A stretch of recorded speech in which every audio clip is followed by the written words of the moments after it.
think we're good to get started. Okay, very good. Well, hello, NMAR members. It's great to have you here on this chilly Wednesday morning across New Mexico. We are in for a treat. This is going to be the NMAR legal update, and I'm here to introduce the one and the only, needs no introduction, Ashley Strauss Martin. So, Ashley, take it away. Thank you, Dan. Thank you. And good morning, everybody. For those of you who didn't hear the announcement before, I'm going to be going through this legal update. It should take us a couple of hours, and you will have an opportunity to present questions. So you can type those into the Q&A section. And then at the end of the presentation, when I finish up, I'll go through all of the questions. So type them as you think about them, because you'll probably forget if you don't. But we'll go ahead and get through the presentation, and then I'll take the questions. So thank you so much for coming today. This is the legal update that I did at the legislative conference about 2 weeks ago up in Santa Fe. So if you're here for it again, that's great. I usually find something new to add every time I do this legal update. But as far as CE credits are concerned, excuse me, David. I don't know if David's on still. Are you still there, David? Yes, I'm still here. Was there CE available for this? There's no CE for the Zoom option, unfortunately. Okay. All right. I apologize. Don't worry about what I was about to say then. So let's just get started. So FinCEN, I've talked about FinCEN during my last couple of legal updates, and I'll talk about it again because we just keep having we have changes being made all the time because of the litigation surrounding FinCEN. And then I want to give you an update on the Telephone Consumer Protection Act. So first of all, what is FinCEN? And I've covered this in detail before, but it stands for the Financial Crimes Enforcement Network. And it's a bureau of the U.S. Department of Treasury. And its mission is to collect and analyze information about financial transactions to combat money laundering, terrorist financing, and other financial crimes. And the new requirement under FinCEN was that beneficial owners of corporations, including LLCs, needed to register with the federal government under FinCEN.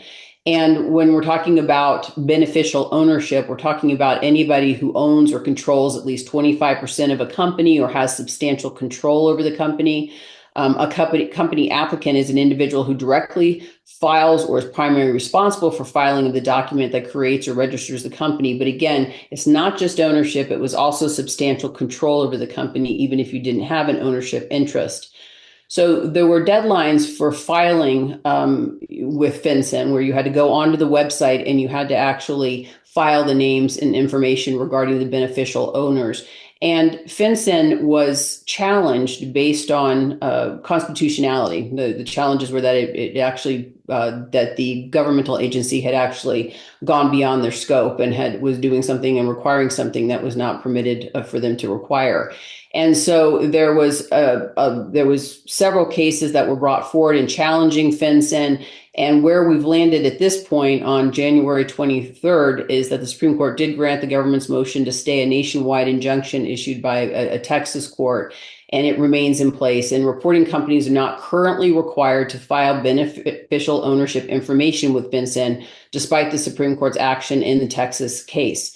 So reporting companies are not subject to liability if you fail to file the information while this order is in place. Now, you can voluntarily sign up and register your beneficial owners through FinCEN in the event that you wish to do so.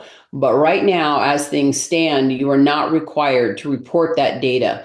So that's where things stand at this time. I don't know if we're going to be having any further changes to that, but you need to stay on top of it. Of course, I'll be talking about it and giving another update in August. And if anything should happen in the meantime, we'll be sending something out through MR to alert everybody if registration once again becomes a requirement, because there were some hefty penalties and fines associated with not registering your beneficial owners within the time frame provided. So like I said, that is all on pause right now. We'll keep you updated and let you know if the pause comes off. So if you haven't yet registered your beneficial owners, you don't need to do it, but be watching for updates on that topic. I do want to make you aware of some scams that have occurred as a result of FinCEN registration requirements when they were in place.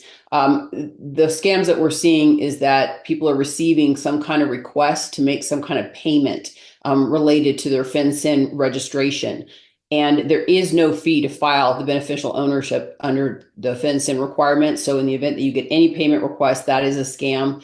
Any kind of correspondence that asks the recipient to click on a URL code or scan a QR code, that's a scam. Correspondence that references a Form 4022 or important compliance notices, that's a scam. There's no such thing as a 4022, and don't send them any information. And then correspondence or other documents referencing a U.S. Business Regulations Department. That's one of the scams that we're seeing. So if you've already registered, or even if you haven't registered and you receive any of these kind of text messages or emails, be sure to disregard them, because again, they're scams. Don't click on them, and don't follow up with any additional information to them. An update on the Telephone Consumer Protection Act, or the TCPA, the new rules that went into effect on January 27th, involving a one-to-one consent rule and also a consent revocation rule.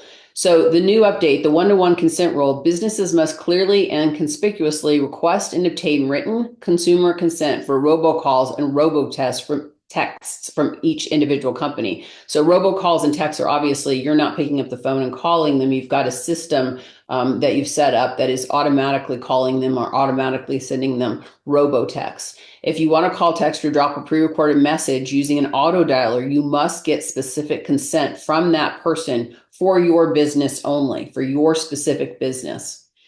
The consent revocation says that these rules allow consumers to revoke the prior consent through any reasonable method. So marketers must honor revocation requests within reasonable time frame, and they've said is not to exceed 10 business days. So in the event that you get a revocation request within 10 business days, you have to stop all robocalls, all robotexts. And if they consent, they completely withdraw any kind of consent for any kind of texting or any kind of phone calls. Again, not just robotext and robocalls. You must honor that request within 10 business days. And then the do not call registry, as we all know, stricter enforcement. So they're going to really be making sure that people whose name appear on that registry are not getting these phone calls or these text messages, and they are going to be very diligent in enforcing the do not call registry. So before you start reaching out to anybody, make sure their names are not on that do not call registry already. And then again, if they do consent to any kind of marketing, make sure that if they then revoke that consent, that you are responding to them timely on that. So I wanted to give you a case law update. We have lots of litigation going on these days. In every state, I think there's something going on, and there's several NAR rules and practices, policies that are kind of under attack right now. So at the state level, there's been a number of lawsuits filed about the three-way agreement. And the three-way agreement, when I talk about the three-way agreement, I'm actually talking about kind of two facets. I'm talking about both the requirement that if you join the local association, you also have to join the state association, and then, of course, actually the national association as well. So I have gotten some questions, over the last year, especially with some of the things that have been happening at the national level. Hey, I recognize the benefit of my local association or even my state association, but I'm not real happy with the national. And is it possible to, kind of pick and choose what level you want to join? And the answer to that is no. If you join one, you join them all. And so that particular issue is actually being litigated in court right now. And the people that have filed that, as you'll see, are actually real estate brokers who have taken issue with the three-way agreement. The other thing that kind of ties into the three-way agreement to some extent is the requirement that in order to access MLS, a realtor-owned MLS, that you also have to join the Realtor Association. So some brokers find, a tremendous benefit to the MLS, but if they didn't want to join the local association, is it possible to get access to the MLS? And that's the subject matter of a number of lawsuits right now as well.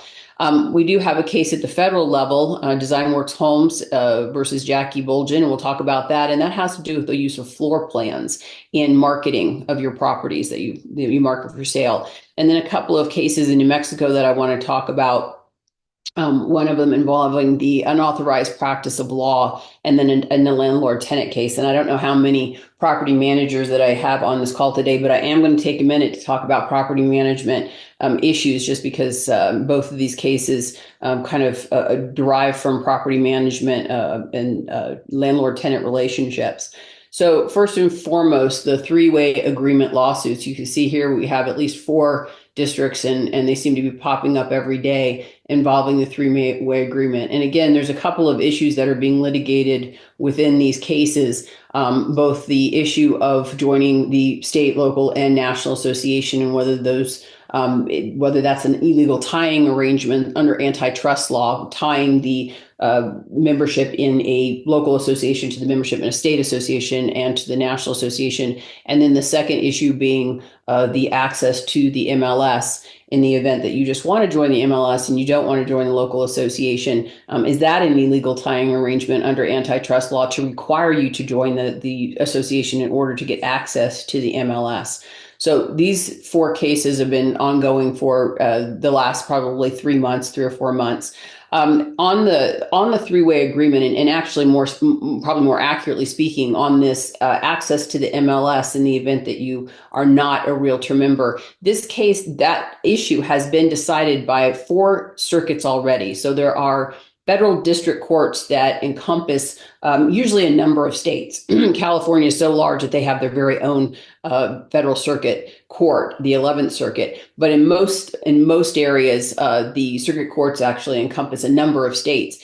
And in the 1st, 5th, 6th, and 7th Circuit, who have heard these arguments on this issue of joining the Realtor Association access to the MLS access, or excuse me, membership in the local Realtor Association with access to the MLS, in those 4 circuits, the court has ruled in favor of the Realtor associations and said that they can actually require that the participant in the MLS join the association as well. The only court so far who has said that that is not allowed is the 11th Federal Circuit Court, which again is California, only California.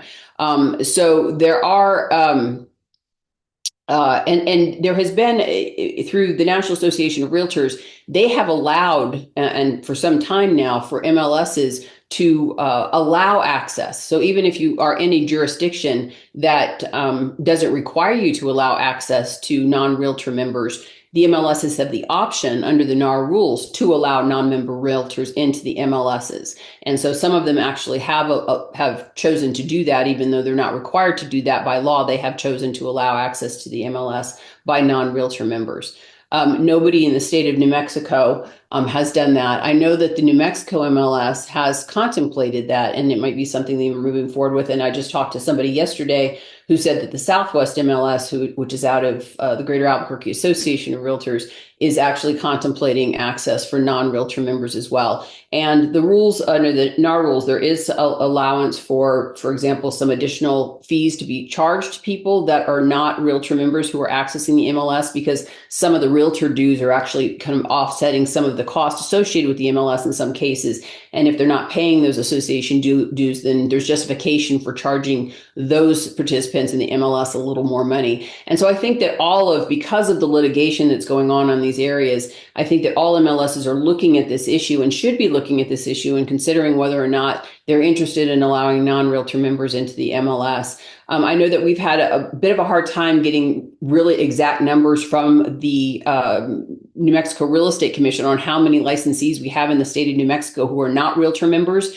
I think they're a little bit, if you look at the numbers, it looks like they're a little bit higher than they may actually be, because if you are a licensee and you have you may have multiple licenses, right? Different license numbers. And in that case, you're showing up as more than one person in their database. And so it may appear that we actually have more licensees than we do, and maybe more that are non-realtor members than we do.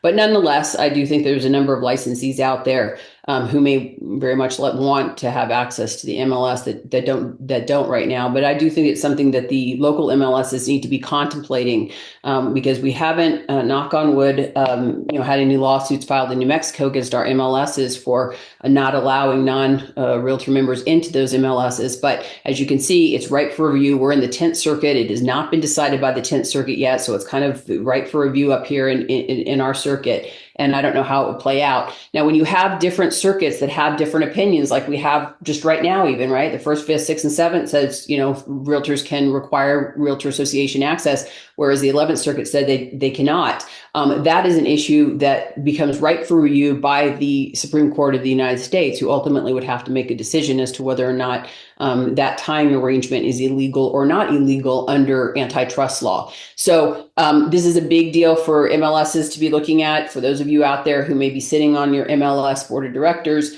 you will want to contemplate this and decide whether or not you feel like it's something you want to entertain MLS and access without being a member of the association. So this is the DesignWorks Home case out of federal court. It was the 8th Circuit Court of Appeals, and this particular case dealt with floor plans. And so in this case, Charles James created and copyrighted a home design featuring a triangular atrium, stairs, building 6 homes based on this design and registering them with detailed plans. So he had a copyright on these plans. And in 2010, real estate agent Susan Horak listed one of James's homes for resale using a hand-drawn floor plan in her listing, and the home sold, but the listing remained online. In 2017, agent Jackie Bulgin listed another of James's homes for resale using a contractor-made floor plan, similar to Horak's. The home did not sell. James discovered both the listings online, and in 2017, and according to him, someone could take those plans that they created and build a home based on his floor plan, which he, again, had a copyright on. So he brought suit. And the issue is whether the use of the floor plans by the brokers actually infringed on the home designer's copyright of the designs. And ultimately, the court held that using the copyrighted floor plans was fair use because they were used in a different way to show potential buyers the home's layout. So they were not being intended, when these brokers were using them in the way that they were using them, to go out and build the property or go out and build the home on a piece of property. That was not how these floor plans were being used. They were, again, simply to show potential buyers the home's layout, and only included what was needed for that purpose. So you didn't have measurements, you didn't have specifics that would allow them to utilize those floor plans for actually building the house. And so the court determined that there was no harm in allowing the real estate brokers to use these floor plans. Sorry about that, guys. So that's great news. I just go back to this for a second. That is great news for real estate brokers, because at the end of the day, what this means is that you can use floor plans. I know that some MLSs are looking at requiring floor plans. The New Mexico MLS is wanting to move in that direction, and I know that they're working with a service provider, a vendor who actually creates floor plans for this purpose. And they would like to move in the direction of making that a requirement. It is not a requirement yet in the New Mexico MLS. That issue will actually be coming before the New Mexico Association of Realtors, which is their shareholder, their sole shareholder. The New Mexico Association of Realtors owns the New Mexico MLS. And so they will have to bring that forward to the New Mexico Association of Realtors for contemplation and deliberation and decide whether or not that's going to be a requirement. But I know that that's the direction they would like to be moving in, and they have been working with a vendor to create those floor plans so that you can put floor plans into the MLS.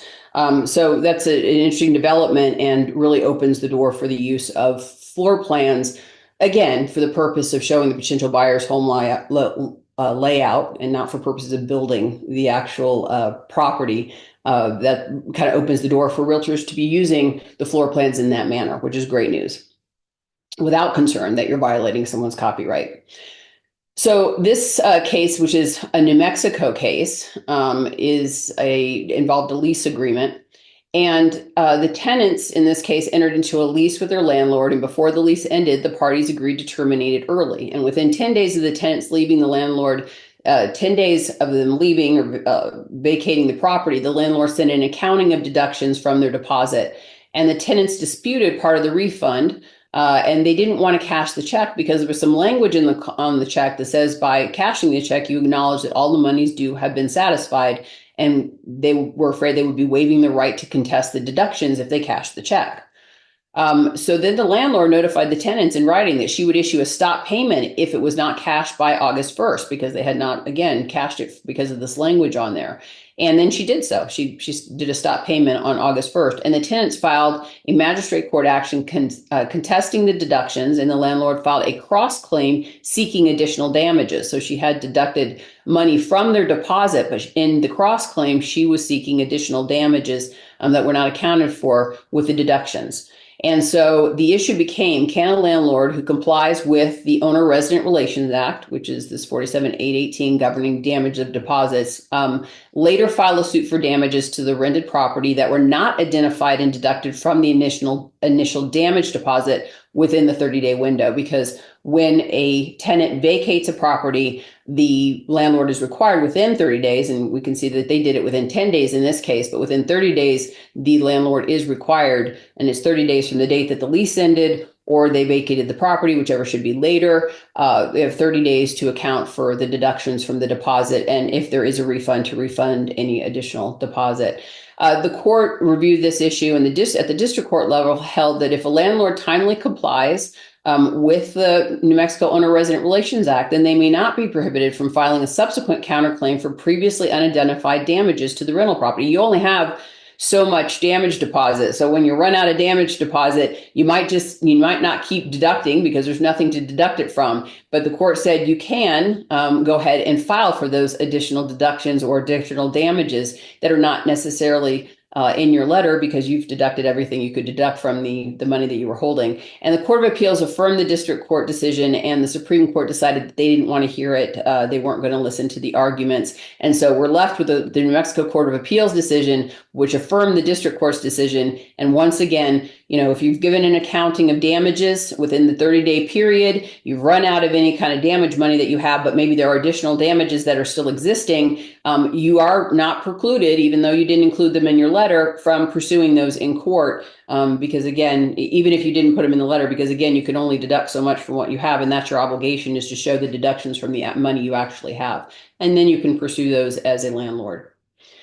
The next case I wanted to talk about in New Mexico is a case called Salas v. Guadalupe. And this case is very important. And I'll tell you, for you property managers, I just got off the phone yesterday with a property manager who has already had their case thrown out based on this particular case. And he called yesterday and wondered what the heck happened, because he's been trying to going to court and evicting tenants for decades, and all of a sudden his case got thrown out by the magistrate court judge, and it was based on this case. So the magistrate court, or actually it was Metro Court in the Albuquerque area, the lower court is called the Metro Court, the small claims court. In every other jurisdiction outside of the metro area, they are called magistrate courts, but they are the equivalent small claims court. So the facts in this case is the plaintiffs, Kyle Salas and others, brought claims against the Guadalupe Credit Union, alleging its employees engaged in the unauthorized practice of law. So these were basically debt collector type situations. And the dispute centered around GCU's employees entering appearances in magistrate court, preparing court filings, entering into settlement agreements, and enforcing judgments by garnishment or otherwise through the process of the court. So again, these are debt collection type proceedings. The credit union was sending their employees into the lower courts to enforce debts, money owed to the credit union. And these employees were making appearances in the courts, magistrate courts, metro courts, preparing court filings, entering into settlement agreements, enforcing judgments by garnishment. And so that was what was happening in this case. And so the issue that the plaintiff brought forward were three things. What non-attorneys can appear in court? So when can a non-attorney appear in court? What is the unauthorized practice of law, and who can bring a claim for the unauthorized practice of law? So we look at a couple of rules that are in existence. So there's a rule that talks about other authorized non-attorney appearances in court, and a party to any civil action may appear, prosecute, defend any proceeding if the party is a corporation or limited liability company under certain circumstances. So you as an individual can obviously, if you have a claim that you want to bring in a lower court, you're welcome to do so. Actually, you can represent yourself pro se even at the district court level and all the way up to the appellate court level as an individual. That's not a problem. Not the best idea, right? I don't necessarily suggest it, especially once you get up to district court or the appellate court, because things get much more complicated at that level. But at the lower courts, you might choose to file a civil action against somebody because they owe you money or something, and you can usually navigate the lower courts. They're kind of built differently so that the kind of lay people can access those courts. And again, if you're an individual, it's no problem. But what we're looking at here is in the event that you're not an individual, you're a corporation or you're a limited liability company. So can you go in there on behalf of the corporation or a limited liability company and represent that company in a lower court? And what the rule says is in the event that it is a corporation or limited liability company whose voting shares or memberships are held by a single shareholder or a member or closely knit group of shareholders or members, all of whom are natural persons active in the conduct of the business, and the appearance is by one such shareholder or member who has been authorized to appear on behalf of the corporation or limited liability company. These are the circumstances under which a individual can go into a lower court representing that corporation or that limited liability company. And this particular rule is for the lower courts, because at the district court level, corporations, limited liability companies must be represented by an attorney. So we're just talking about it at the lower court level. So again, voting shares or memberships are held by a single shareholder. So maybe it's a single LLC, single member LLC, or a closely knit group of shareholders, all of whom are natural persons. So one of the members of the LLC or corporation cannot be another corporation or another LLC. They have to be actually natural persons, which is like you and I, people, right? Actual people. And these people are actually active in the business, and the appearance is by one such shareholder or member who has been authorized to appear on behalf of the corporation or the limited liability company. So again, this is the circumstances under which an individual can go in and represent a corporation or limited liability company in a lower court matter. In this case, the court declined to define what constitutes the practice of law, but it did identify the following indicia of the practice of law insofar as court proceedings are concerned. So they do say that representation of parties before judicial or administrative bodies is considered the practice of law, preparation of pleadings and other papers incident to the actions and special proceedings, management of such action and proceeding and non-court related activities, giving legal advice and counsel are the practice of law, rendering service that requires the use of legal skill or knowledge, and preparing instruments and contracts by which legal rights are secured, all considered the practice of law. And if you're doing it without a law license, it's considered the unauthorized practice of law, and you shouldn't be doing any of these things. So what is allowed under this case? The court clarified and referenced a separate case, and I've talked about this case in the past, and it was a case involving non-attorneys at a title company. It was a title abstract that were filling in blanks in instruments, documents that had been prepared by attorneys. And in that case, in this case, the Salas case actually reiterated what was said in the title abstract case, is that if you're filling in blanks that require only common knowledge regarding the information to be inserted, and the document has been prepared by an attorney, then you're permitted to do so. Anybody in the state of New Mexico is permitted to do so as long as this criteria is met. However, a licensed attorney is required when the filling in of the blanks affects substantial legal rights, and if the reasonable protection of such rights requires legal skill and knowledge greater than that possessed by the average citizen. So that's important analysis, and not just in court cases that this case specifically talked about, but also generally speaking. And, I get this question all the time about, when do I know I've crossed the line into the practice of law? Because we do have a lot of blank forms with a lot of white space that, there's a lot of things that can be written on that space. And, ages ago, I got a call from the entity that enforces the practice of law in New Mexico out of the Bar Center, and they did ask me, how our forms were used, and I explained and actually send them a couple of examples of how our forms have blanks. They're created by me, an attorney, and they have blanks on them, and the brokers are filling in the blanks. And on forms where there are, a lot of extra space and they have places to write, the things that they're writing on there are not things that, they're things that an average citizen would know what to put in there, such as, the refrigerator is staying, or, we're extending the closing date to a certain date. So I get questions all the time about, well, how do I know when I've crossed that line into the practice of law? And I can't give you a black and white example of that. You guys are just going to have to know when you're writing legal language when you've crossed the line. And I've seen a lot of crossing the line because I usually get these addenda or things that have been written after they've been written. And people will ask me, Ashley, this is the addenda that we wrote up. What does it mean? And of course, I can't answer what it means. I didn't write it, and it usually doesn't make sense. So that's why they're asking me, is because it's not clear what it means, and I can't necessarily tell them. And what happens in those scenarios is the party ends up in litigation fighting about what the language means. And then, of course, for you guys, as I think I say in a slide coming up, the problem is that if your language, if you end up at the center point of any kind of litigation, you do not have any E&O insurance for that, right? Because your E&O covers you for the practice of real estate. It does not cover you for the practice of law. But the other interesting thing that came out of this case is the question of who can bring a claim. If somebody is charged or it is alleged that they are practicing law without a license, who has the right to bring a claim against that person? So this was particular to this case. I mean, that's what they were analyzing, but this is generally speaking in any scenario. So who can bring a claim for the unauthorized practice law? A person who suffers a loss of money or other property as a result of the unauthorized practice law may bring the action. Again, this doesn't just apply to the credit union case. This is true of any time somebody's practicing law without a license. By its plain terms, the statute requires only that a plaintiff incur damages as a result of the defendant's unauthorized practice of law to support the claim. The statute does not limit the remedy to the client or recipient of the unauthorized legal services.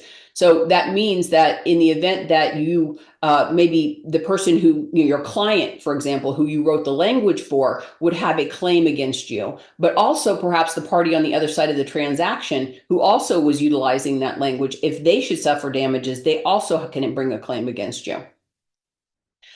Filling in attorney drafted forms, as I said, this is how it applies to brokers, is permitted. Making modifications to the forms beyond factual information, or when filling in the blanks of the form affects substantial rights, then that becomes the unauthorized practice of law. Answering questions about specific forms of a contract or client's legal rights, that becomes the practice of law. Making unauthorized appearances in court, that is the unauthorized practice of law. I create so many forms, and I've had brokers tell me before, a couple brokers actually said to me one time, that's all you want to do actually is create forms. Well, part of the reason I want to create so many forms is so that you guys don't have to create the forms and you don't find yourself in this situation. It's funny, I have my friend Bev, she's and a couple other friends, they have t-shirts that say I have a form for that. And it's a statement that I make all the time, right? We have a form for that. So when you're not utilizing forms that MR has for a particular purpose, I ask you, why wouldn't you be using a form? We have a form for that. And again, the form is there to protect you guys and protect your clients, of course, but also to protect you guys so that you're not having to draft language from scratch. So be cognizant of the unauthorized practice of law. And this is not, again, a non-exhaustive list, right? So there are other things that can constitute the unauthorized practice of law that I do not have on this list. And if you have a question about whether or not you're doing something that constitutes the unauthorized practice of law, you can always give me a call. And as I said before, your E&O insurance will not cover claims for the unauthorized practice of law. You are covered for practicing real estate, not for practicing law. So remember that. So be aware of that. Going back to the case for a minute, the unauthorized practice law, and this again is specific to court appearances. Another rule says a party to any civil action may appear, prosecute, defend any proceeding in an action brought under the provisions of the Uniform Owner-Resident Relations Act or the Mobile Home Park Act. If the appearance is by the owner of the property, they can appear in court. A landlord, as defined in the Mobile Home Park Act, the person authorized to manage the premises, and that would be in the situation of a landlord-tenant situation under the Owner-Resident Relations Act. So these are the people that the rule says can go ahead and appear in court on behalf of the owner. The landlord can appear under the mobile home park, or the person authorized to manage the premises under the Owner-Resident Relations Act, and under some kind of agreement, such as a property management agreement to manage the property.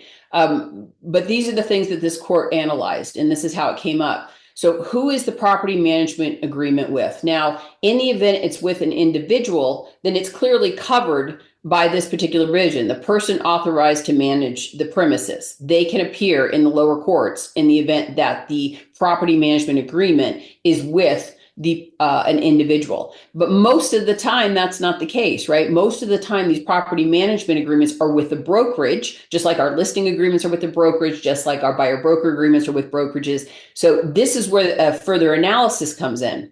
So a party to any civil action may appear, prosecute, and defend any proceeding if the party is a corporation or limited liability, going back to the first slide, whose voting shares or members are held by a single shareholder or members of a closely knit group, all of whom are natural persons active in the conduct of the business, and the appearance is by such shareholder or member who has been authorized to appear on behalf of the corporation. So all you property managers out there, if your property management agreement is with a corporation or an LLC, which is going to be probably true 99 out of 100 times, this is the analysis you're going to have to go through to determine whether or not the person you're sending to court to evict the particular tenant is allowed to be in court, or if in doing so, they are practicing law without a license, or the unauthorized practice of law. Okay. Which means that if you had a closely knit LLC or a closely held corporation, and one of the owners or members of that corporation, member of that LLC, who is a natural person involved in the conduct of the business, they could go ahead and go to court if the LLC authorized them to do so, if the corporation authorized them to do so. However, in the event that you have an employee of that property management company who is going to court, that employee is not an owner of the business, is not a member of the LLC, they are not permitted to go to court. So here's a couple of examples. Susan Sunflower is a broker in Portales, New Mexico, who works at Greyhound Property Management, a local brokerage that manages residential properties. Greyhound Property Management is an LLC, and Susan and her business partner, Mark Meadows, each own 50% of the company, are both designated as managers of the company, authorized to conduct business on behalf of the LLC. The owner at 456 Yucca Drive entered into a property management agreement with Greyhound Properties, okay, not with Susan Sunflower or with Mark Manager, but with Susan Sunflower's company, which was Greyhound Property Management. Time goes by, the tenant has defaulted on the lease, and the owner would like to have the tenant evicted. So who can make an appearance in court? Well, of course, an attorney can go to court, right? So they can hire an attorney to go and get the defaulted tenant out of the property, or to collect damages as a result of damage to the property. The owner can go, again, because they own the property, they're permitted to go. Susan or Mark, on behalf of Greyhound Property Management, may go. And why is that the case? It's because it is a closely held group, right? They both own 50%, so each has an ownership interest, and they both are working on behalf of the LLC. And then they both have the authority, I'm sure, under the LLC documents to go to court. However, under a different scenario, you got Susie Sunflower as a broker who works as an independent contractor for Southwest Duke City Company. And it doesn't really matter in this scenario whether she was an independent contractor or an employee, okay? Southwest Duke Realty Company is an LLC, and it has 6 members, all of whom are natural persons. However, Susan is not one of those members. The owner of 456 Lobo Street signed a property management agreement with the brokerage, Southwest Duke Realty Company, right? And Susan was assigned to manage the property. Similar to example 1, the tenant has defaulted again, and the owner would like to go to court. So who can make the appearance in court? So, of course, the owner of the company can make an appearance in court. An attorney can make an appearance in court. Those are well established. One of the members of Southwest Duke Realty, if they are engaged, because remember, we have 6 people, members of it, and they all are natural persons, but are they engaged in the management of that company? If they are, one of those members could go ahead and appear on behalf of Southwest Duke. But Susan Sunflower could not. She is an independent contractor, but even if she was an employee, she would not be permitted to appear on behalf of Southwest Duke Realty in court. So I was just talking to a broker yesterday, and this broker had gone to court to evict a tenant. And interestingly enough, and I do have to kind of maybe make a call to the judge's office and see what's happening with this particular one, because this particular owner was, or property manager was, an owner of the company. And strangely enough, he and his wife are both owners of this property management company, and he went to court to evict the tenant. His wife had filled out the paperwork, but she was not present in court. And the court asked him, who filled out the paperwork? And he said, my wife did. She's an owner of the company. The court did ask him if he was an owner of the company, and he replied that he was. And the court said that he could not appear in court and threw the case out. And he said it was because he had not completed the paperwork. So I'm not sure why that distinction was made before this particular judge. And it was a Metro Court judge, which is relevant because Metro Court judges are actually attorneys. They actually went to law school, passed the bar, all that good stuff. Magistrate court judges do not have to be an attorney, and 99% of them are not. I don't know. There might be a couple of them out there that actually are attorneys, but they don't have to be attorneys. They don't have to have gone to law school. So, but this was a Metro Court judge. So I was kind of surprised because I didn't see anything in the act that would necessarily say that if one member fills out the paperwork, the other member can't actually go to court. But I'm looking into that. But it was based on this case that it was thrown out, and the court would not hear the eviction. So in the event that that property manager had sent one of his employees or one of his independent contractor associate brokers who was doing property management for that company, that would have been thrown out of court. And so it is, the courts are looking at this case and they are following up on it. So it is a big deal for property managers.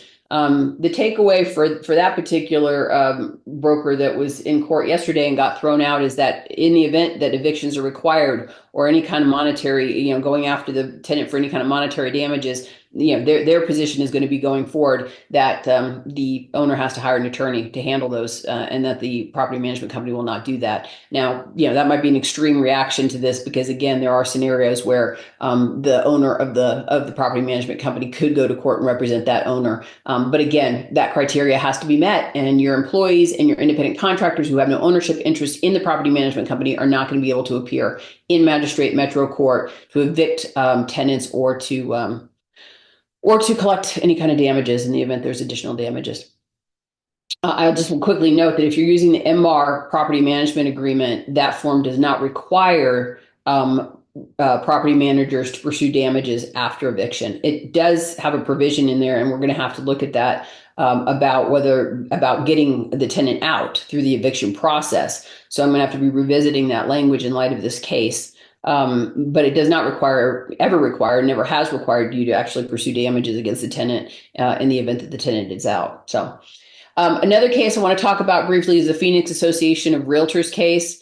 So starting January 1st of this year, the Phoenix Association of Realtors introduced this thing called MLS of Choice. And for $249, a member would give anybody who signed up for this would get access to state compliant forms, legal aid, which is, I assume that means like their legal hotline, the service that I provide for the association, and continuing education without joining the National Association of Realtors, the Arizona Association of Realtors, or the Phoenix Association of Realtors. Okay. So this was not a scenario where we were letting licensees access an MLS, or they were letting licensees access the MLS. They were actually providing something beyond just legal MLS access. They were allowing state compliant forms, legal hotline services, continuing education without having to join the Phoenix Association of Realtors. In December of 2024, NAR had issued, right before this went into effect, NAR got wind of this and issued a cease and desist letter to the Phoenix Association over the membership of MLS Choice. And NAR's position is that the MLS Choice violates the three-way agreement by allowing non-realtors to be members of Phoenix Association of Realtors without joining NAR or the Arizona Association of Realtors. So there is a realtor. You are a member of the Phoenix Association of Realtors. You can't utilize the term, I believe, realtors if you just sign up for the $249 package, but you do have, as you can see, certain membership benefits through that $249 package. NAR took that position and initiated the process to revoke the Phoenix Association's charter so that they would no longer be a realtor association. The Phoenix Association has not backed down as of yet, and I probably should have checked on that first thing this morning to see if they've taken any different position on this. But as of the time that I checked about a week and a half ago, they had not backed down on their position, and they were going to continue to offer this $249 membership option to non-realtor members who wanted to join the Realtor Association and offering these services. So I'll have to look an update. You guys could do so as well in the Google if you're interested on following this. But it is a super interesting case. And I'm quite amazed that, despite the cease and desist letter and NAR's initiative to revoke the charter, that the Phoenix Association is continuing down this path. All right, let's talk about the Department of Justice for a minute, because they have been having some fun with this industry for a while now. So in 2018, the Antitrust Division of DOJ opened an investigation into potentially anti-competitive practices that were implemented by NAR. And in 2020, the DOJ and the NAR settled the case. And DOJ sent a letter to NAR stating the investigation had been closed. So they entered into a settlement agreement. NAR made some concessions, not like the settlement concessions, not even close to those. I mean, things like buyer brokers could no longer say that their services were being offered for free. That was one of the concessions that came out of the DOJ settlement, right? Because they're not working for free. They actually are being paid at that time by the co-op broker and by the listing broker on the other side through that co-op broker commission. So they made some concessions, but not huge concessions, but some concessions. But in 2021, DOJ tried to renegotiate the settlement. They wanted to look into additional practices and they wanted NAR to make additional concessions. And when they did that, they tried to withdraw their basic settlement agreement and say, oh, no, we didn't, despite the settlement agreement, we want to continue to negotiate these issues. And when that happened, and they indicated that they wanted to continue to investigate NAR for various practices, NAR filed a suit at the district court level trying to enforce the settlement agreement that the DOJ had entered into with NAR and said, hey, we have a settlement agreement. We already hashed this out. We already came to an agreement. Now they're trying to renege on the settlement agreement. And at the lower court level, the district court agreed and said that the DOJ was barred by the 2020 settlement agreement for pursuing any additional action against NAR.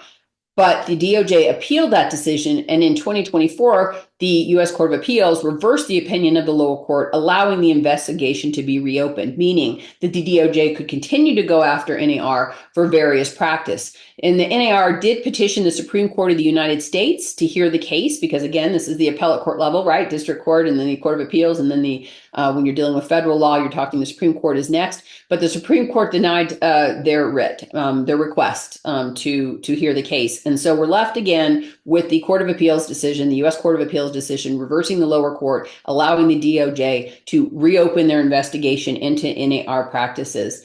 So what are they looking at? Well, at the time that they started this process, the thing that they were looking at was the co-op broker commission rule. So the blanket unilateral offers of compensation made to the MLS. That obviously is kind of a non-issue now because of the settlement agreement. There are no offer of compensations in the MLS. But I will say about that they're not completely done with that particular issue, because as you all know, as part of the settlement agreement, they did prohibit offers of compensation made in the MLS, but they did not say that co-op broker commissions are banned forever and everywhere and everywhere, right? Just not in the MLS. That can no longer be offered, and that's the concession that that NAR made with the settlement agreement. DOJ does not think that goes far enough. They think that offers of compensation need to be banned completely. And not just in the MLS, everywhere. So even though their focus was the co-op broker commission in the MLS at the time, and now that's no longer an issue, that co-op broker commission issue is still on their radar screen. And they've made it very clear what their position is on that, which is why we've been moving away from that co-op broker commission arrangement, even if it's off the MLS, is because of DOJ's position on that and the fact that they won this appeal, which means they can continue to pursue their concerns about the co-op broker commission.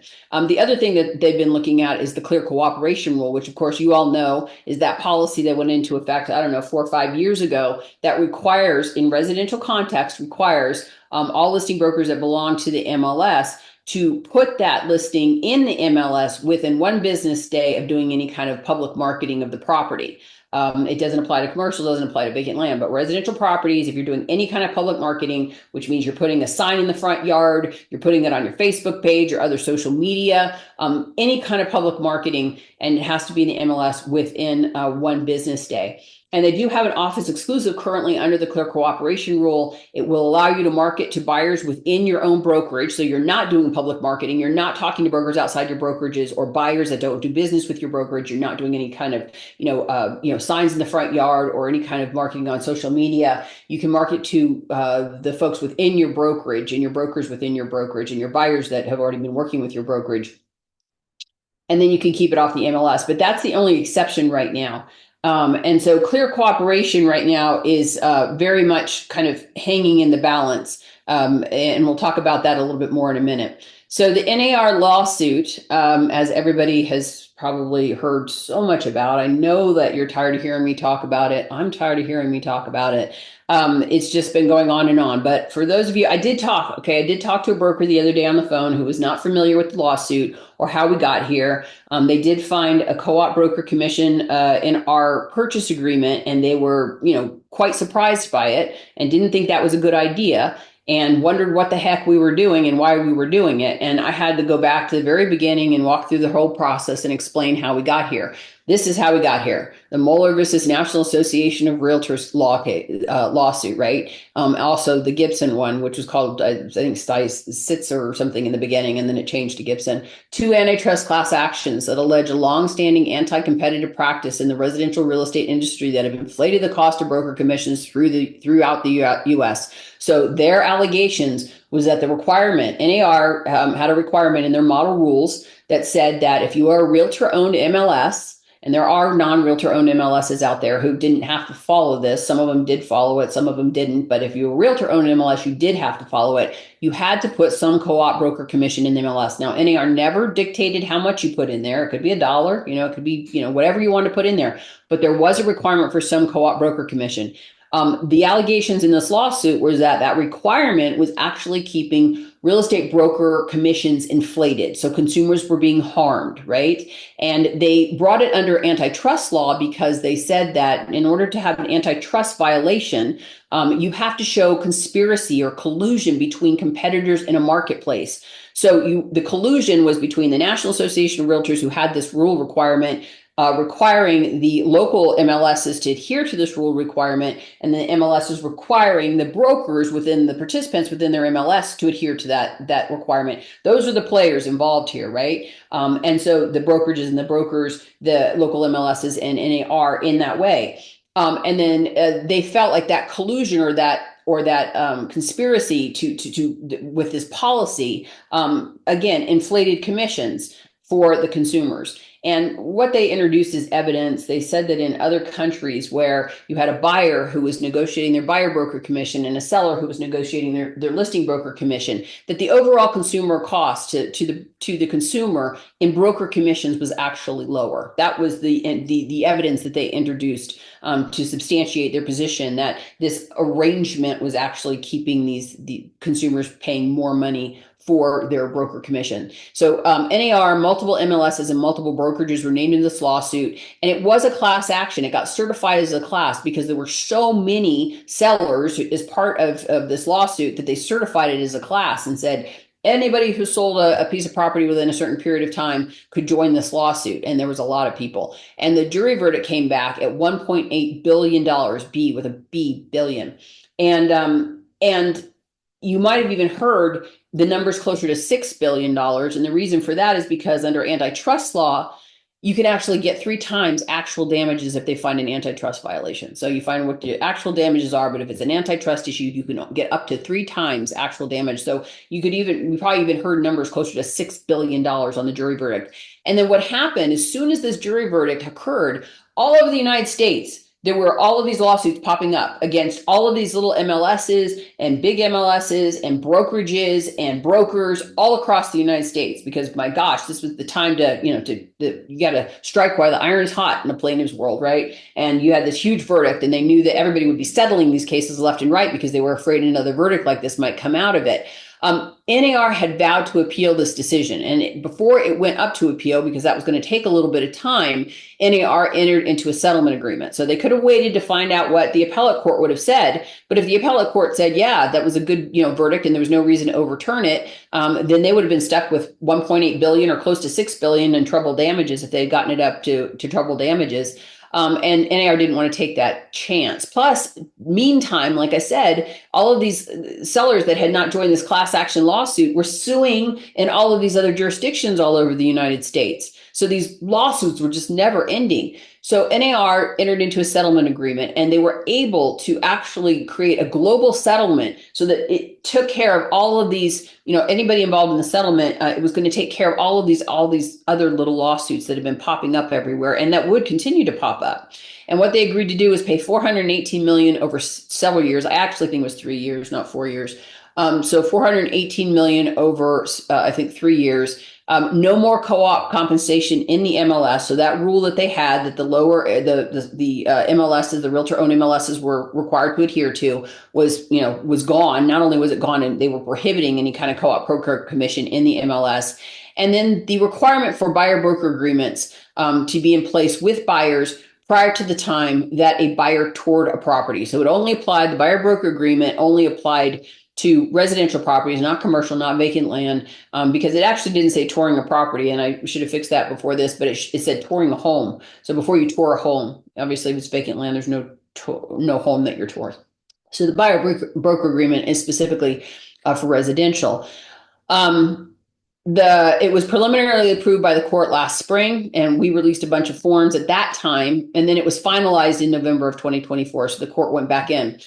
When it was finalized, the DOJ actually has something to say about it, and they ended up filing something with the court. I'll talk about that in a minute. Before that, in between the time that the court initially approved the settlement and the time that they finally approved it, so between the spring and the fall, NAR did meet with the DOJ, trying to get their temperature on all of this. And also, we also at that time had this, the pending appeal, and didn't know what was going to happen with the appeal with the DOJ, and then subsequently what the U.S. Supreme Court would do with any appeal. We now know the answers to those questions. But anyway, the NAR did meet with DOJ.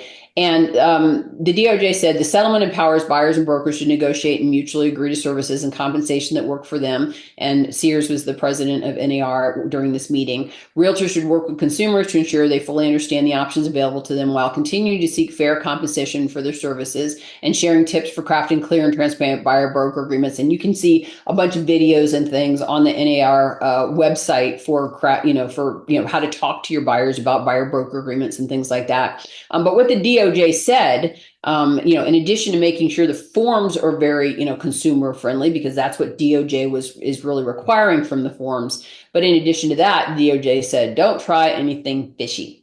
So they really didn't define fishy, and fishy is not a legal term for those of you wondering. So we don't know exactly what fishy means, but NAR, and I personally, says Mr. Sears, oppose any attempts to circumvent the settlement.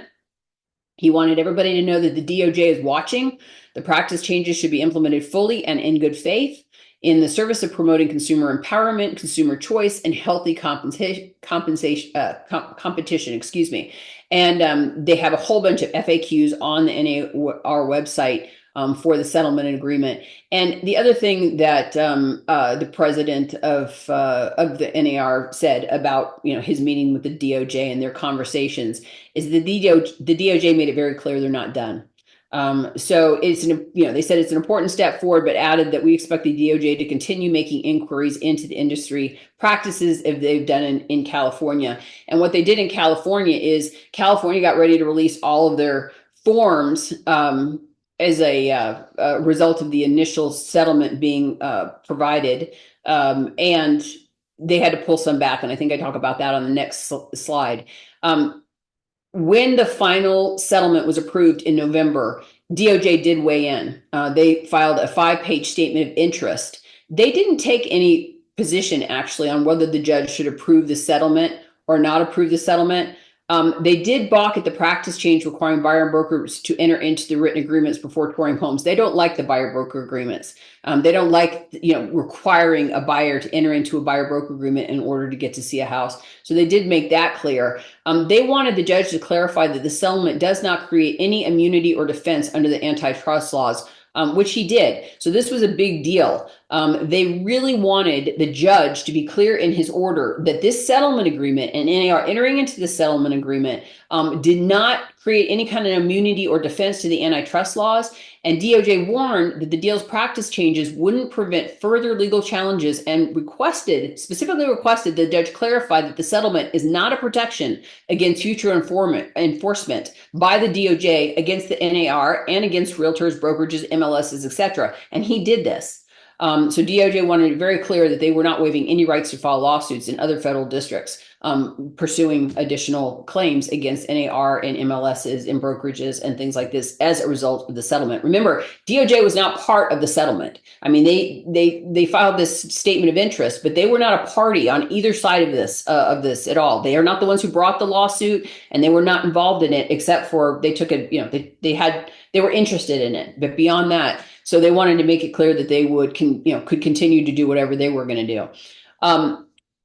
Other objections to the settlement: more than a dozen of the home sellers. This is a huge class, so I guess a dozen, that's not very many compared to how many people were in there, but they filed objection to the settlement, seeing the deal seek to cover too many claims for too little money and give too many in the industry a free pass for participating in the alleged conspiracy.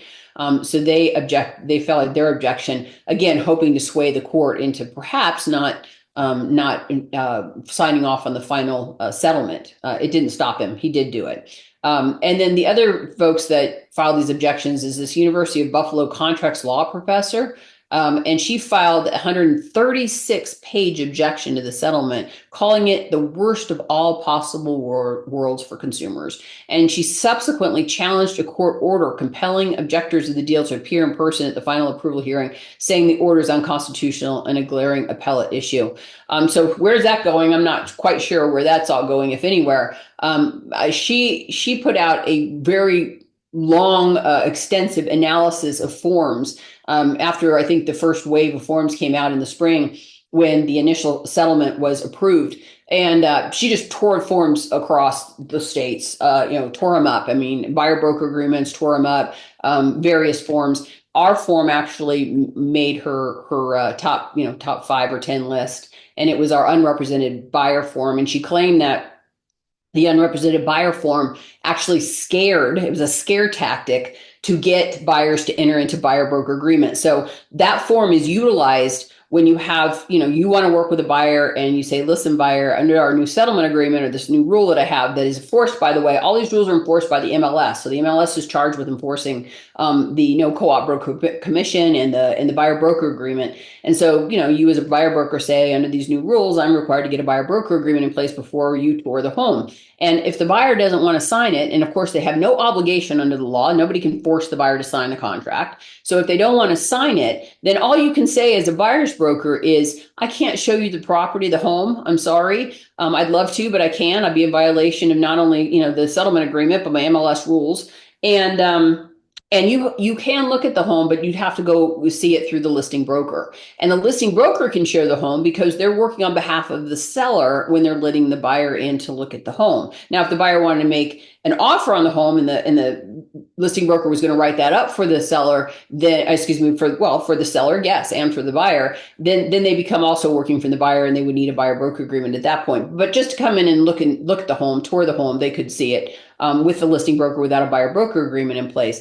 And so we did create a notice to unrepresented buyer. And what we tell the unrepresented buyer is we don't want them to be confused that the listing broker is working for them, right? They've elected not to enter into a buyer broker agreement with a buyer broker. The seller and the listing broker are letting him into the house to look at the house. But at that point, they're not working with the listing broker. And if ultimately they don't want to sign a buyer broker agreement, which again is their prerogative, then they need to understand that the listing broker is not working for them. So that's all our unrepresented buyer form does, is explain that relationship. And I think that's very important. I mean, our broker duties that we owe to everybody in the transaction require us, right, to be professional and to show, have a standard of care. And part of that, I would argue all day long, is informing an unrepresented buyer of what it means to be or proceed unrepresented. So that's all our form does. But she, tore it apart and said that it just, was intended to scare the buyers into hiring buyer brokers and kind of force them into buyer broker agreements. I disagree with her. She and I can sit down over a beer one day maybe and have that discussion because I think I'd win that argument all day long. But this thing is not over yet. So the final settlement was signed off on, but NAR and Home Services are still defendants in a home buyer suit. So same kind of lawsuit that we were dealing with from the sellers. But remember, that class action was sellers And there is also a similar antitrust allegations being made by home buyers. So that's still ongoing. In addition, other NAR rules have attracted antitrust scrutiny, including NAR's clear cooperation policy, the no commingling policy. So the no commingling policy has been a big one. And I don't know if I might have a slide on it, and I don't want to forget to talk to you about it. But the no commingling policy, NAR has a rule, and it's an option that MLSs can have. They can opt to adopt the rule or not adopt the rule. But it says that in the event that the MLS provides a IDX feed, so they have an IDX feed of all the listings that are going to someplace, right? It could be going to the brokerage's website. It could be going to a public facing website. Zillow became a member of the MLSs, and they get an IDX feed. But when that IDX data goes to wherever it's going, in the event that that platform also has non-MLS data on it. So, for example, FSBOs, for sale by owners, which they can do on the Zillow platform, that the IDX feed with the MLS data and the other for sales, like FSBO for sales, for example, those have to be segregated or kept separately. No commingling of those two things. So they have to be in two separate places. Now, the MLS has the option to adopt that rule or not adopt that rule. So NAR does not dictate that they must do that. And because that no commingling policy has been very much under attack by DOJ, some MLSs have opted to get rid of their no commingling policy rule. And the Department of Justice has sent out to a number of MLSs, including our own New Mexico MLS, a letter, a civil investigation letter saying, hey, we want you to revise this rule or remove this rule. We don't like this rule. So a lot of MLSs, including the New Mexico MLS, are going to be doing away with that rule for that reason, because we, not in the mood to take on a fight with the DOJ. And they've been sending those letters out to MLSs all across the United States. And I think probably most MLSs are going to comply and get rid of that rule, so that when those IDX feeds go to some platform, everything is going to be together. Anything that's already on the platform, FSBOs or wherever that other data is coming from, is going to be all mixed in with the MLS data that's being sent to them through the IDX feed. The three-way agreement, we talked about that, which is the local, state, and national association of realtor requirement that you belong to one, you belong to all, and then the tying of MLS services to realtor membership. We talked about that as well. All of these things are, the DOJ is looking at all of these things, and so are consumer groups. The DOJ is only part of our problem, you guys. The other part of our problem are these consumer groups, these plaintiff attorneys that are coming after all of these rules and bringing these lawsuits, because they're quite they've been quite active recently. As I said before, clear cooperation, which I explained what that meant earlier, is hanging in the balance right now because the DOJ is looking at it, because it is the subject matter of litigation. They are looking at whether or not they're going to keep clear cooperation around or not. And they've been kind of contemplating this for, at least almost at least 6 months, because I was at a Council of MLS Services legal update last September, and we were talking about that time. I think the Council of MLS Services took the position that they like clear cooperation and wanted to keep clear cooperation in place. I think they wanted to do away with the broker only, or the office exclusive exception, so that was no longer an option. So everybody had to put it in the MLS. There was no way for anybody to keep it out. And part of the reason or rationale for that is that the office exclusive exception benefits big brokerages, because you can share with all of your mini brokers within your brokerage, whereas smaller brokerages don't have the benefit of sharing with that many people, because there's not as many brokers in their office. And so the office exclusive exception actually really benefited large brokerages and hurt small brokerages. And for that reason, they wanted it gone. I will say, interestingly enough, when I was sitting at I've never been a fan of clear cooperation. I'll be honest with you, from the first time that it was ever announced, I was one of the few attorneys that took issue with it, and I thought it was an antitrust violation. I could see the antitrust implications with it. But the other issue I had with it is the idea that listing brokers and sellers could not decide how they wanted to market their property, that was taken away from, if a seller worked with a realtor member, that option was taken away of how they wanted to market their property. And now everything was going into the MLS. And the counter argument to that, honestly, is the entire counter argument for clear cooperation is that, and I had this discussion just last September with my counterparts at that meeting, is that brokers are not going to work in the best interest of their seller. That listing brokers are going to do what's in the best interest of themselves and not what's in the best interest of their sellers. And so they will convince their sellers to keep things out of the MLS so that they can double in a deal or sell to a broker within the brokerage, and a buyer representing a buyer within the brokerage. And not expose the listing to as many possible people, as many people as possible, which is what happens when you put it in the MLS and then it gets syndicated everywhere and everybody knows it's for sale. The idea being that is in all cases beneficial for the consumer, for the seller, to have as much exposure as possible. And I get that. I understand that. Like I said, I had concerns about the antitrust aspects of the rule, but I didn't like the motivation because I guess I don't believe that listing brokers are always just looking out for themselves and not looking out for their sellers.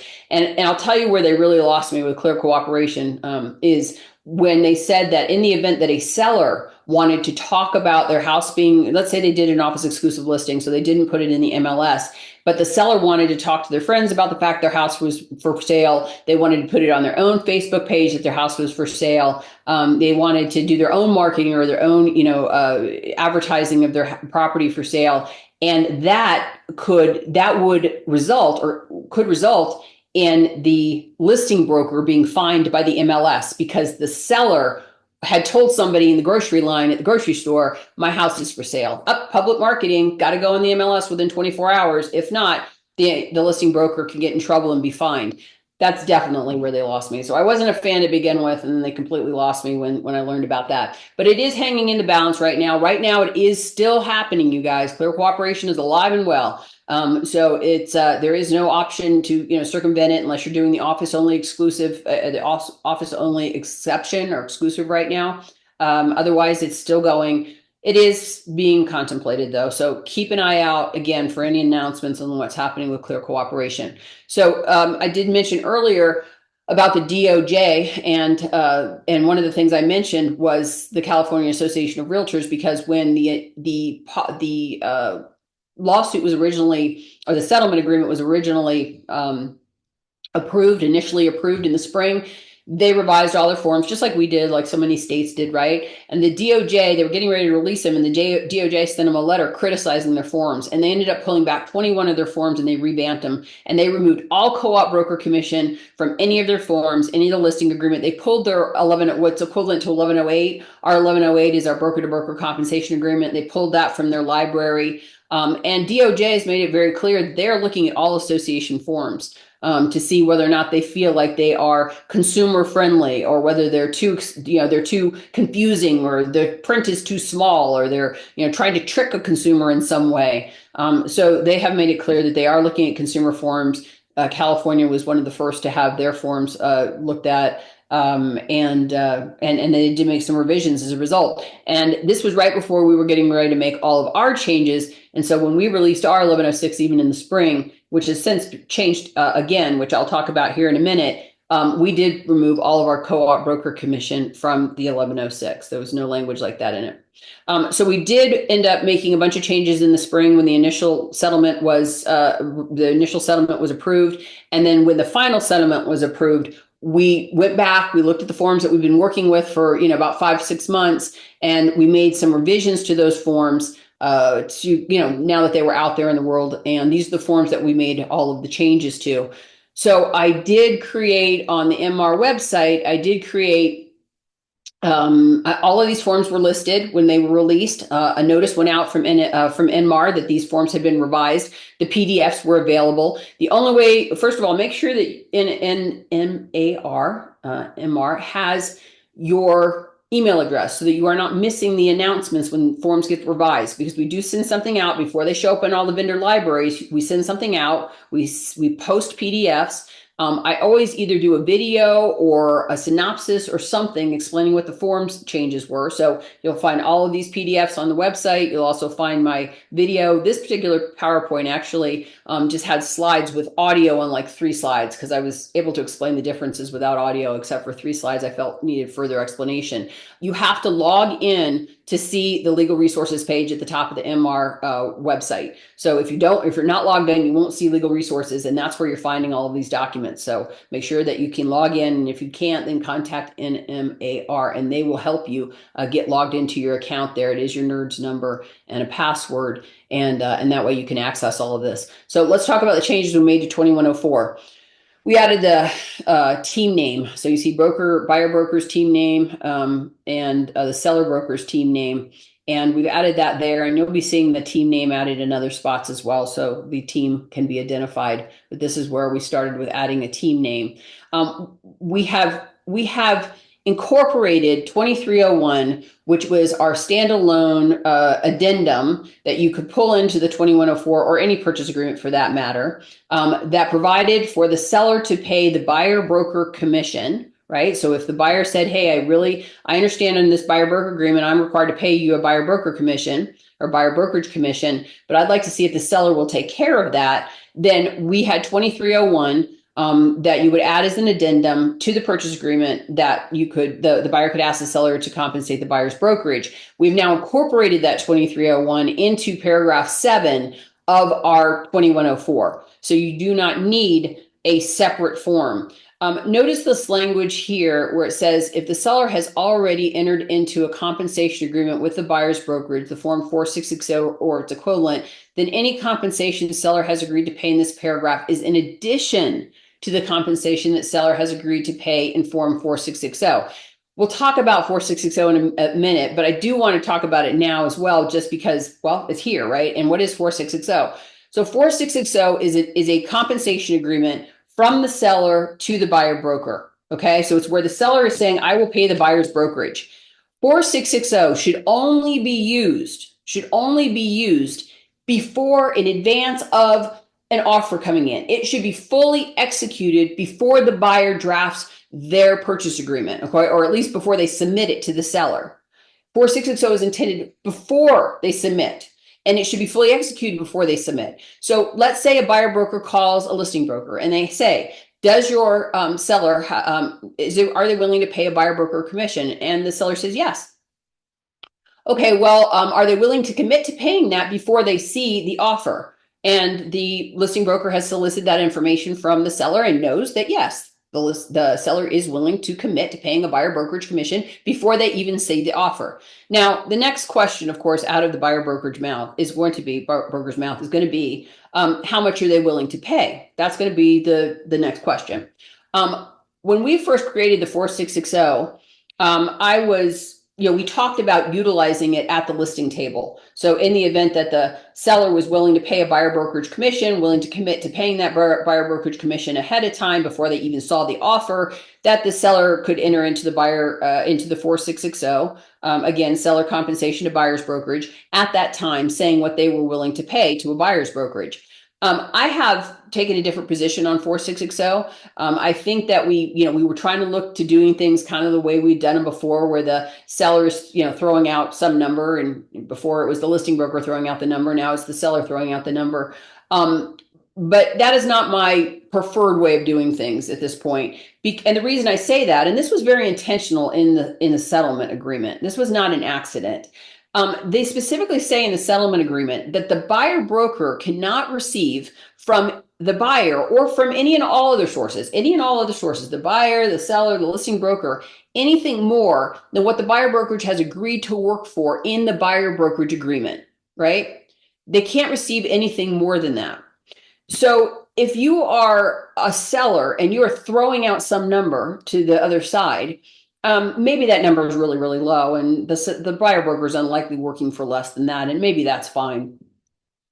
But in the event that you're thinking you have to pay a certain percentage, right? You're thinking, oh, well, this is the number that I've heard, my whole life, and I think I have to pay this amount of money to a buyer broker. That buyer broker may have been willing to work for something less than that number. in the buyer broker agreement. And since that's all the amount, that's the full amount that the buyer broker can actually collect is what's in their buyer broker agreement, it would be in the seller's best interest to let the buyer brokerage create the 4660. So instead of throwing out a number, they just let the buyer broker create the 4660 based on whatever's in the buyer broker agreement. So when the buyer broker calls and says, does the seller have compensation they're willing to offer the buyer brokerage? And the answer is yes. And if they then say, well, are they willing to commit to that prior to the time that the seller sees the offer? And the listing broker says yes. And then they say, well, how much is it? The buyer broker should say, put your 4660 together, buyer brokerage, and send it over. And I'll present it to my client. And that way you're getting the number that's in the buyer brokerage agreement. Now, again, if the seller knows they're only willing to pay a very small amount or a smaller amount than than probably anybody's working for over on the other side, then maybe, the seller supplying the 4660 is not a big deal. But if they're thinking they're going to have to pay more than some small number, put it in the buyer broker's court to present the 4660. So you then know exactly what's in that, because they're going to ask for whatever's in there, right? They're going to try to shift that entire amount over to the seller. And so that's a kind of a better practice in the way that we're trying to move in that direction. And you'll see when I talk about 1106, how we're moving in that direction. So if you have so the buyer's broker puts their 4660 together, sends it over there. If the seller likes that number, they're going to sign off the 4660, and you've got a fully executed 4660 before the offer comes in. Listing broker sends the fully executed document back over to the buyer broker. You've got a fully executed compensation agreement between the seller and the buyer's brokerage before you even write up the offer. Now, in the event that the seller doesn't like that number, so the buyer's broker sends it over and the 4660 over, and the seller says, no, I'm not paying that much. I'm not going to pay that much. The seller would then take that document, that buyer brokerage 4660, and put it aside. And my friend Bev always asks me, where's the aside, Ashley? And the aside is anywhere you want. You can put it in the trash can, you can put it in the shredder, you can, file it somewhere, whatever you want to do with it. It doesn't matter. It's not going to be used. So then the seller will put together their own 4660 with the number that they want or are willing to pay, and they will send it back over again. And then if the parties come to an agreement on that 4660, right, get it fully executed, then you have an agreement between the seller and the buyer's brokerage to pay the buyer's brokerage. The seller's going to pay the buyer's brokerage a certain amount of money. And what this sentence says is that in the event that the buyer is asking for anything else in this paragraph 7, it will be in addition to that 4660. So let's just say that initially the seller is only willing to pay a certain amount, and that certain amount is actually less than what's in the buyer broker agreement. So the buyer broker and the seller enter into the 4660, and now the seller is paying that buyer brokerage some percentage, right? But maybe there's some leftover money that the buyer is still going to owe, and that's the conversation that the buyer broker is going to have with their buyer, right? They're going to have to say, listen, I was able to secure this much money from the seller, but our buyer broker agreement says that I'm going to get paid this much money, more money. And so you're going to owe me the difference, buyer.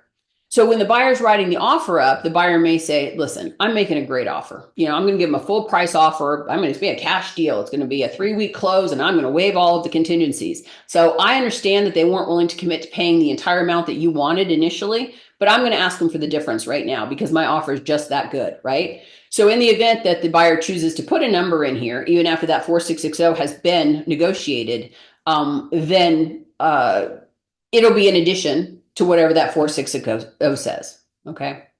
So that's important to know. I also will just make a comment at this point in the presentation about non-MR forms. So brokerages are perfectly permitted to create their own forms, right? I hear all the time that the E&O carrier will not cover you if you don't use MR forms. That's a complete falsehood. That's not true at all. You're covered for doing anything you have to have a real estate license to do, with some exceptions. Like Rice won't cover property damage and personal injury, even if it happens at an open house or doing something that you're doing as a broker. There are exceptions, right? But for the most part, it's what you have to have a license to do. So they don't care about what forms you're using. They'd like for you to use good forms, right? Vetted forms, attorney written forms, and all of that stuff, and not get into unauthorized practice of law, which we've talked about. But you don't have to use MR forms, is my point. So some brokerages have created some forms on their own, right? Their own buyer broker agreements, listing agreements, various forms. if you as a broker receive a non-MR form from another brokerage, a non-MR form, make sure, first of all, don't assume because it maybe looks like an MR form that it's an MR form. Make sure you are really looking at it. It shouldn't have any of our marks on it. It shouldn't say have realtor marks on it or New Mexico Association of Realtors on it anywhere. It might have a realtor mark if they're realtor members, but it will not have New Mexico Association of Realtors anywhere. Make sure you are reading those very thoroughly, because even if it looks like an MR form, if it's not, it may work completely differently than an MR form. Okay. And I'm just going to give you a quick example of that. There is a form that is a seller compensation to buyer brokerage form that's being used out there. And that particular form actually says, if the seller and the buyer brokerage have entered into an agreement where the seller is going to pay the buyer brokerage a certain amount of money, and that's all been negotiated prior to the offer coming in. And then the buyer says, in the scenario that I just presented to you, hey, I got this great offer. They're not going to pay you everything that's in my buyer broker agreement. I'm going to ask them to pay the difference in the purchase agreement because my offer is just that good. That other form, that's not an MR form, actually says that it renders that other form that was signed null and void. So that form says that if the buyer asks the seller to pay anything more to the buyer's brokerage, it will render this form null and void. Now, I understand what they're trying to accomplish on some level is not to have various forms out there with compensation provisions in them, to just kind of be one place where all of the compensation is addressed. But the problem with that, obviously, if that form is signed, is it could, and then the buyer asks for some percentage right here. If it did render that null and void, then this is all the buyer brokerage is going to get from the seller, if that's true. Now, I would take issue all day long with the validity of that form at that point, because number one, the seller has signed this one afterwards, and it says that, this will be in addition to any, other form, 4660 or kind of its equivalent form. This would be signed after, so it would supersede, so to speak. So the other issue is the fact that that agreement is between the seller and the buyer's brokerage. And now you're allowing the seller and the buyer to renegotiate some contract that the buyer isn't even a party to. So all sorts of problems with that form, but it's not my form, right? It's not my form. And, but my point being for all of you brokers out there, regardless of what side of a transaction you are on, if you get in a non-MR form, because you come to these classes, you educate yourself on what the MR forms say, you think you're familiar with them, then you get some form that maybe looks like an MR form, you don't read it carefully enough, and then it somehow hurts you or your consumer. So I just caution you to make sure that you're reading all that. So anyway, paragraph 7, we now have incorporated 2301 into new paragraph 7 and 2104. In this paragraph 8, this contingent on closing of a cash out refi has been in here for some time now. I added some additional language, and I actually have to add some even more additional language.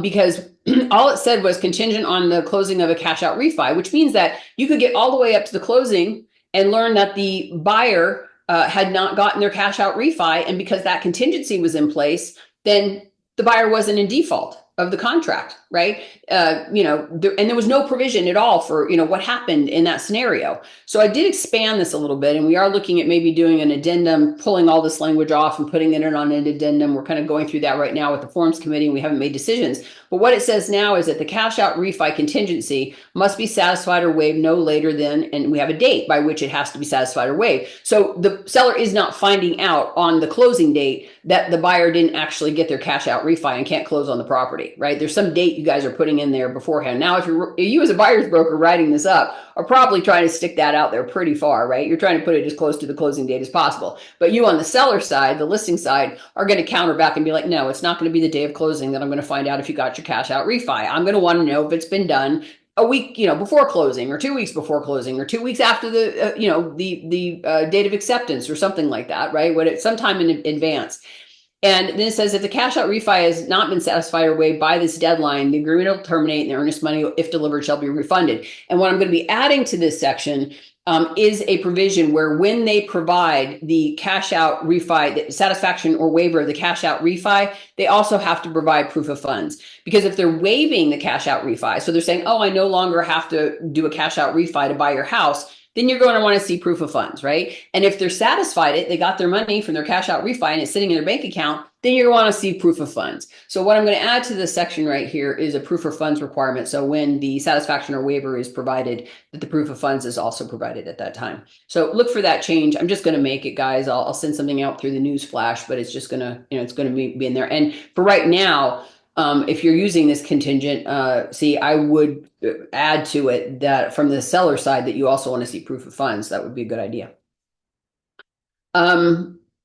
Paragraph 9 is the earnest money, and we always had disbursement on paragraph 9 is our buyer sale, closing and funding contingency. And you have the option under this paragraph 9 to use 2503A or 2503. So 2503 is a buyer sale contingency. So actually sale and closing and funding contingency if the buyer's property is not yet under contract.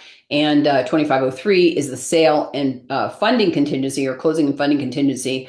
Excuse me, not sale, closing and funding. So in the event that the buyer's property is already under contract, when they're writing up the offer, it just needs to close and fund, then it's 2503A. And you have the option of using one of those contingencies and you don't have to. And I've talked about a million times before in my prior legal updates that as a buyer's broker, you might just put the contingency in here, all right, the date, and you wouldn't necessarily use the addendum because the addendum, especially 2503, is very seller friendly. And so if you as a listing broker receive this, as a seller receive this, and there's a date in here, but they didn't attach 2503, you're going to counter with 2503. And why are you going to do that? Because it gives the seller the right to continue to market the property until the buyer's property goes under contract, right? And in the event that the seller gets an offer that they would like to take, they can go to the buyer and say, okay, you've got 48 hours, 72 hours, whatever's in 2503 to satisfy or waive the contingency. And if you can't do it within that time frame, then this contract terminates and I can take that other offer that came in. So that's great for the seller. The other thing that's great in there is that it says that if the buyer waives the contingency, that the seller gets to look at the buyer's financials, some financials to confirm that the buyer can actually go to closing and close on this deal without selling their house. So the buyer writes it up like, oh, I have to sell my house in order to buy yours. But then when they're presented with another offer, the seller gets another offer and says, you got 48 hours to satisfy or waive. They're never going to satisfy you guys because to satisfy, you have to actually, sell your property and close on it and fund it on it. And that's not going to happen in 48 hours. Highly unlikely. So what are they going to do? They're going to waive it. They're going to say, I don't have to sell my house anymore. But the seller's thinking to themselves, well, you just said you did have to sell your house. Now you're saying you don't have to sell your house. I'd like to see some financials to show that you actually have the funds without having to sell your house. So 2503, very seller friendly form. So a seller would come back and counter with that in most cases, right?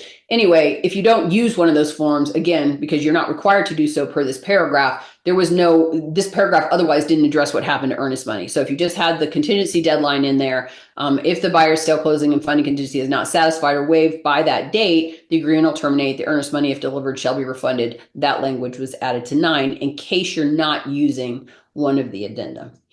Paragraph 15, oh gosh, this is the whole FERPTA thing, you guys. And this has taken a lot of time. Let me see what time, I don't know what time I have now. But I want to bring this up because I didn't change anything in this paragraph. I just simply put it in a box, which Mary Kay tells me means that nobody ever reads anything I put in a box. But it's actually supposed to have the exact effect, the exact opposite effect. If it's in a box with these little triangles, it means it's really important, you guys. I mean, the whole contract's important, but it's really important. So please don't ignore the boxes. Absolutely don't ignore the boxes. But I took the language that was already in the FERPTA paragraph and I put it in a box. And what the box says is that in the event the buyer does not obtain at closing evidence excluding the seller from withholding, then the buyer shall have the right to direct the title company to withhold the applicable percentage of the amount realized from the sale of the property. And that percentage is in our FERPTA information sheet. And the title company shall remit the amount withheld either directly to the IRS or to the buyer. And the entity or person remitting the amount withheld to the IRS shall do so in accordance with the IRS requirements, and the brokers in this transaction shall not be liable for either party's failure to comply with FERPTA requirements. That's what's in the box. And that was actually there before. I think I added the language that the brokers in the transaction are not liable.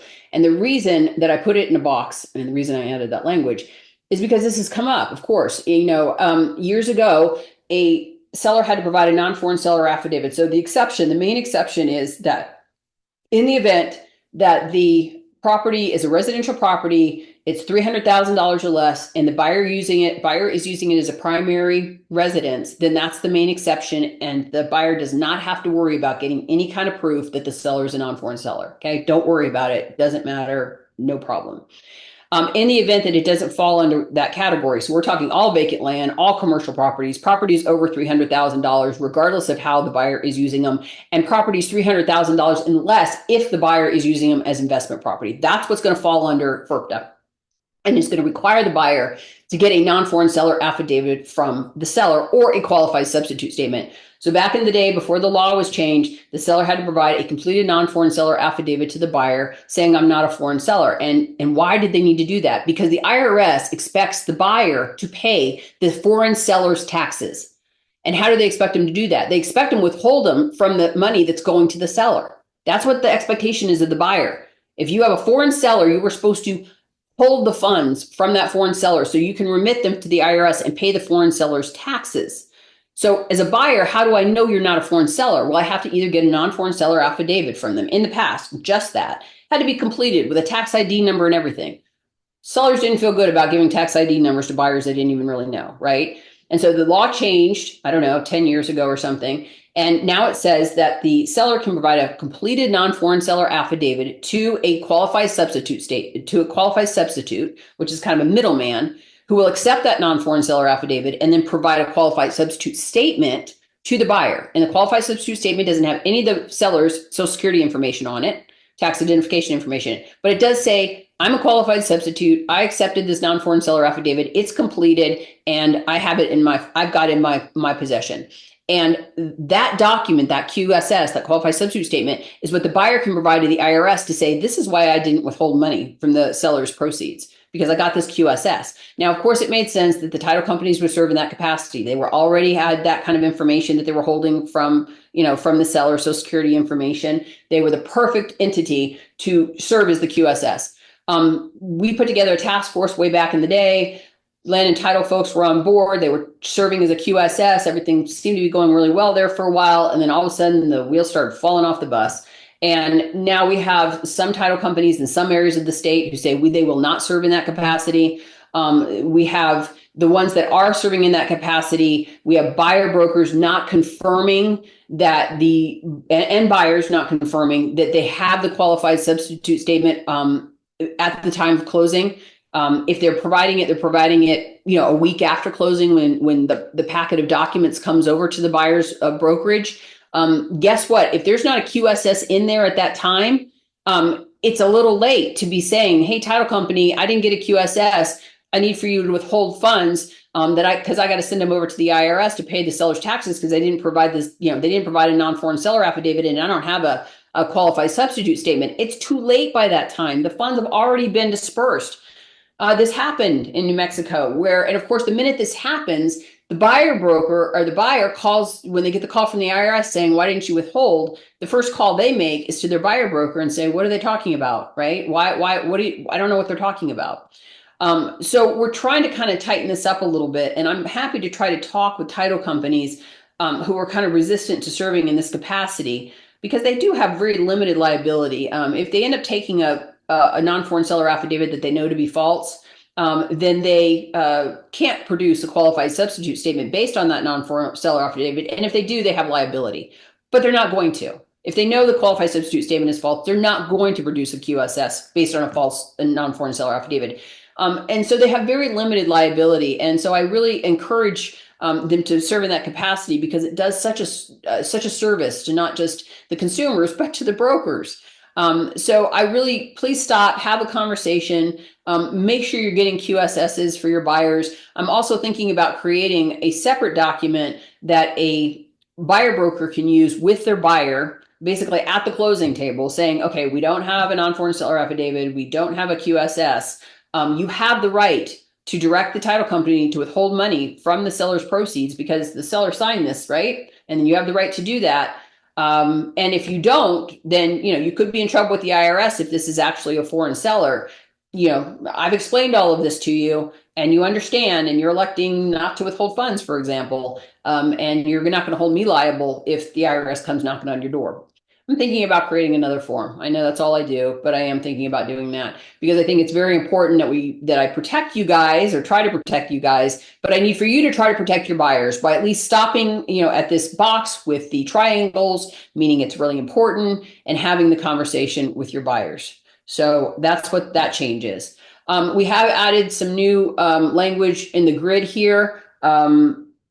Buyer recording fees, seller recording fees that just used to say recording fees has been broken out. Processing fees have been broken out between seller and buyer. We referenced the buyer broker compensation in paragraph 7, but we don't want buyer broker compensation going in this grid. That's not where it should go. We do say at the top of this that in the event that there has been some kind of seller concession made in the MLS, that it will not be credited to the buyer, even if it's in the MLS listing, if it's not included on an addendum. Don't put it here, okay? You're putting it on an addendum because that's what it says right above it. It says, do not use this section for seller concessions. Use the price modification seller credit addendum. And then it goes on to say, if it's not on the addendum, even if it's in the MLS, then you're not going to get it. I know not all MLSs will allow seller concessions. Some of them will just say, maybe if the seller concession going to be offered, yes or no, but it doesn't give a dollar amount. But if your MLS does give a dollar amount and allow for it, and the settlement does allow for seller concessions in the MLS, as long as the seller concession is not being earmarked for a buyer broker commission, then if there's a dollar amount you've seen in the MLS, then you need to make sure that it's on an addendum. And that's what this says here.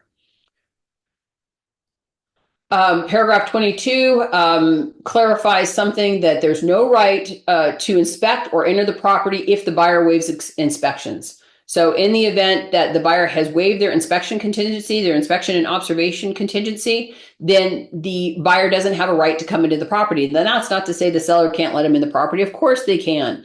If the seller has said, sure, come on in and do your measurements, and that's what you're here to do, that's fine. But there's no requirement for the seller to allow the buyer into the property if the buyer has elected to waive their buyer broker commission. Their buyer broker commission, their inspection contingency. So the other thing that we added is a provision in paragraph 22C that says that buyer's entry, if they have not waived their inspection contingency, is limited to the objection deadline, the time frame up to the objection deadline. So if they've done all their inspections and their observations, the objection deadline has come, and then a week later or 2 weeks later, they want to come into the house for some other purpose. Of course, the seller can allow them to do so if the seller wishes to, but the buyer has no right to. So their right to access is through the objection deadline. So that's what this says.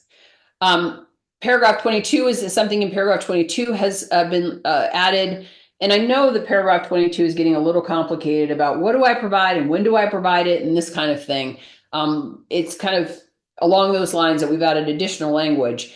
We all know that if a buyer is terminating, they're not providing a copy of the report or any of the sections of the report on which the termination is based, unless the seller wants a copy of the report. And I actually have a change on that in a minute too.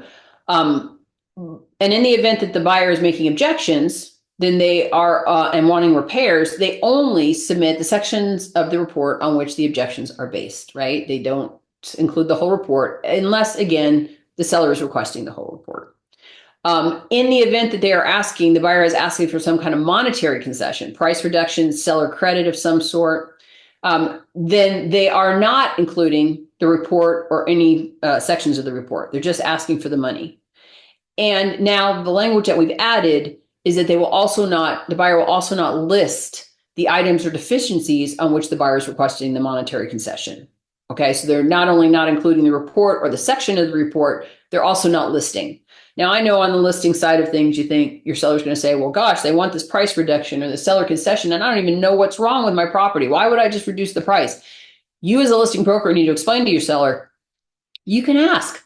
You can certainly ask. You can ask for a copy of the report, the sections of the report, a list of what you want. You can ask for these things. And if they want you to, entertain their request, they're going to provide it. And the contract requires them to provide it upon request. But don't list the items unless it's being requested by the seller. So that's the additional language. Not only are you not going to provide the report, you're not going to list the items or the section of the report, and you're not going to list the items. Along the lines of the report, and this is what I was talking about, we added that the buyer is only obligated to provide the inspection report upon written request of the seller if the termination is based on inspections. And it's really just the last part of that, if termination is based on inspections, that we added, because we always said that, the seller could go ahead and ask for a copy of the report at any time. And we have a form in the library. We have a form for that. Asking for where the seller wants to ask the buyer for copies of the report or sections of the report.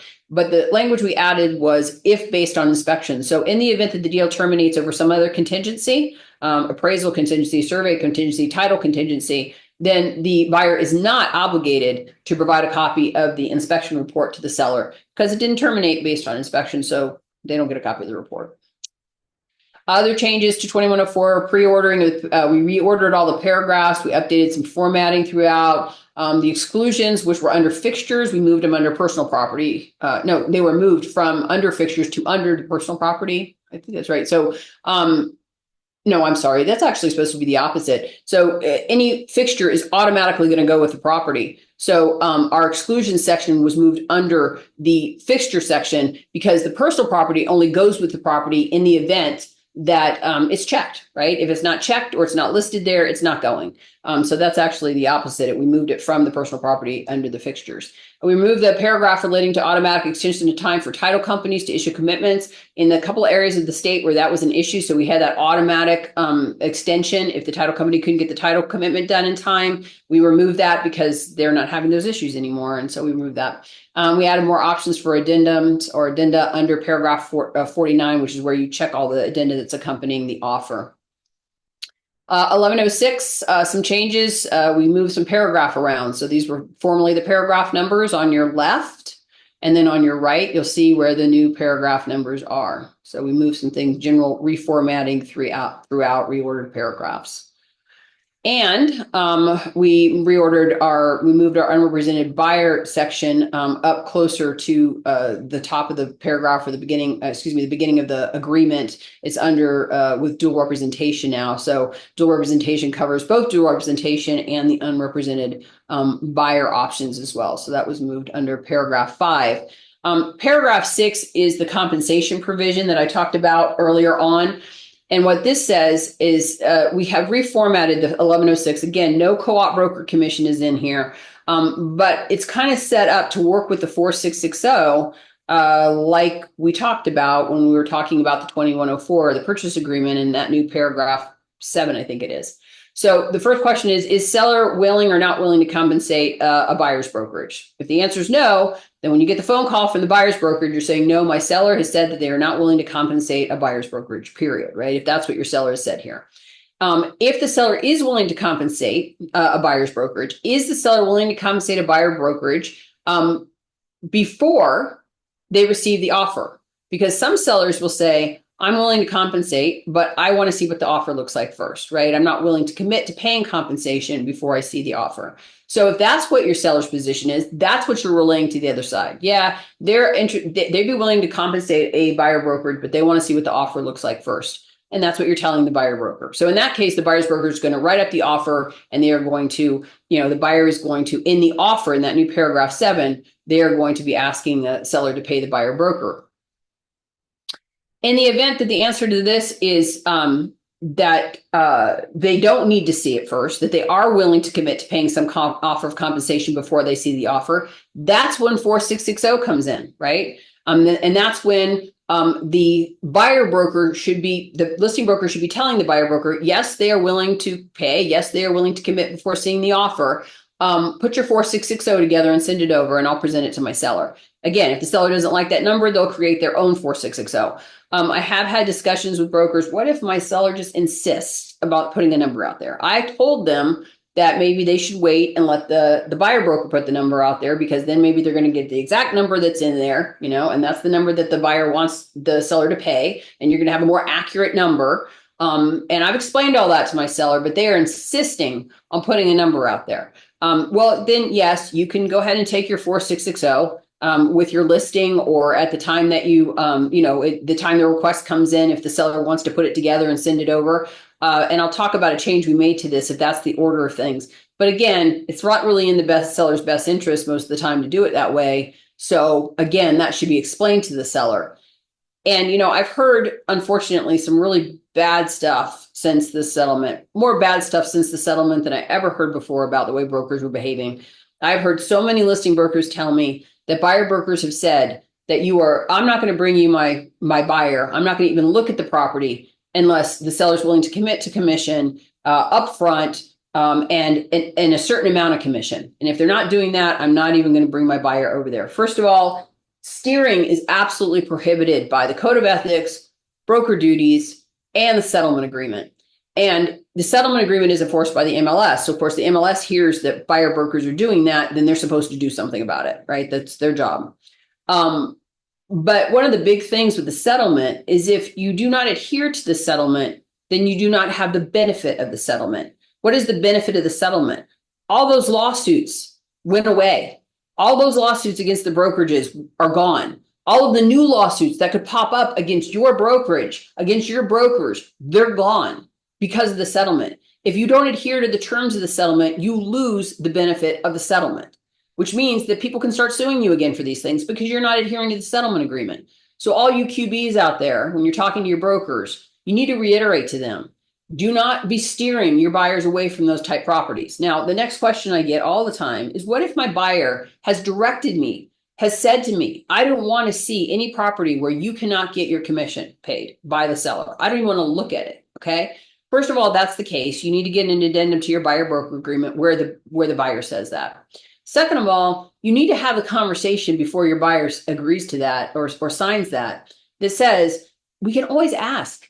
If we ask for it, if they say they're not willing to commit to it up front, and we ask for it in the purchase offer, and it gets rejected, and the seller says, no, I'm not going to agree to that. I told you I'm not paying. And they counter and say they're not paying the buyer brokerage, then the buyer can walk away. Now, I'm not saying your time isn't valuable. You've spent the time looking at the house. You've spent the time asking questions about the house and relaying that information to your buyer. You spent the time writing up the offer, and then you're just getting countered, and the buyer is saying, no, I'm not interested. Now, the other thing that could happen in a counter offer is the seller could significantly reduce the list price. The amount that they were asking. They could come back actually with even a lower amount. Hey, I'm not going to pay your buyer broker, but I am willing to reduce my sales price to a certain amount so you can take care of your buyer broker. My point being is that it's a negotiation. So for your buyer to make these decisions without even trying to negotiate on a property that they really are interested in, it's just silly. I mean, it's silly. Now, if that's ultimately where they land, right? They say, I absolutely don't want to even entertain that property. Don't even want to walk in the front doors. Okay, get in on an addendum, and that's the way you're proceeding. But again, I think there's all sorts of opportunity for you to talk to your buyer about, hey, maybe this will still work out. Maybe we give it a shot. And if it doesn't work out, we go on down the road and we look at another place, and I'm your broker, and let's give it a shot. If you're really interested in this house, have those conversations. Ultimately, if your buyer lands on a place where I don't even want to see a piece of property, if you can't get your commission paid and a certain amount of commission paid, then so be it. Put it on an addendum and move forward. So this was the new language in 1106 and with the intent of it being used in that way. We have added arbitration requirement to all of our consumer brokerage agreements. So not the purchase agreement. Does everybody hear me? Not the purchase agreement, consumer brokerage agreements. So instead of litigating, arbitrating. And we do have a new arbitration worksheet in our library that explains arbitration. And the benefit to this is arbitration is less time consuming and it is less expensive. I think the one change that we are going to make to this is that for disputes that are $10,000 or less, you can bring those lawsuits in small claims court, so magistrate court and metro court. So I think we are going to add back to these paragraphs that you can litigate those smaller claims in the smaller claim in small claims court, because and going back to that, and that ties into the unauthorized practice of law stuff I was talking about earlier, because even if you're a brokerage who brings a lawsuit in small claims court for a commission, and it does have to be brought in the name of the brokerage because it's the brokerage who is who the listing agreement is with, buyer broker agreement is with. Remember that analysis on who could bring that lawsuit. It maybe the broker who's an associate broker with that brokerage, who's the one that who didn't get their commission. But they are not, if they are not an owner of that company, of that brokerage, they're not going to be permitted to bring that lawsuit in small claims court. You're going to have to go out and hire an attorney to bring that lawsuit, or one of the owners of the company are going to have to bring that lawsuit. So just remember that, because it ties into that earlier case I talked about. But I think we are going to add the small claims provision. If you're over 10,000, you're in district court. It's a much more complicated place to be. It's a much more time consuming and expensive place to be, because you will need an attorney at that level. So we will still require the arbitration at that level, but we haven't added the small claims provision back in here. I am going to get that done. 1108, which is our broker compensation agreement. We made one change. This form is going to, in its current form, is going to really probably be coming out of the library in the not too distant future, or changing, actually probably just change the form number and call it a totally different form. This is our broker compensation agreement. I know that we still have some, older listing agreements that are out there that we might need this form, but it will eventually phase out. The language that we took out of here is what's underlined, lined out here at the bottom. It said that if the listing broker didn't collect their commission, they didn't have to pay the buyer broker commission. The forms committee felt like that was there's too much potential for abuse there. Like if the listing broker had an agreement with a friend or a family member and then said, oh, never mind, you don't have to pay me, then the 1108 that they had entered into with the buyer broker would also evaporate. And the listing broker wouldn't have to pay the buyer broker, who had no relationship to the seller. So we took that language out of there. 1206 and 1206A, which is our buyer broker agreements. 1206A is our short form. 1206 is the longer form. And we've added a couple of things. So to 1206, we've added other potential buyers, because of course the broker who's working with the buyer may be working with other buyers that want the same kind of property, right? And so they're going to be showing their other buyers the same properties they're showing this buyer. And so we have the buyer acknowledging that. We have the mediation arbitration provision in here. Like I said, this is a consumer broker form. So same thing that I talked about with 1106, also going to make the same change there, I think, to the small claims court, but it's not in there right now. In 1206A, which is our short form, we added a box for no fee for showing services. So in the event that you are not going to be charging for showing services, we do have a box for that now. And I actually think the box might be at the top above the flat fee. No, I think, no, it's lower. And even if you're not, if charging for showing services, it does give you an opportunity. And that's why I think we positioned it there to say, look, these are services which are valuable services that I'm providing to you, right? By showing you properties, providing you information on properties, doing all of this. I could charge you a flat fee or per hour, whatever, different ways to charge. But I'm not going to.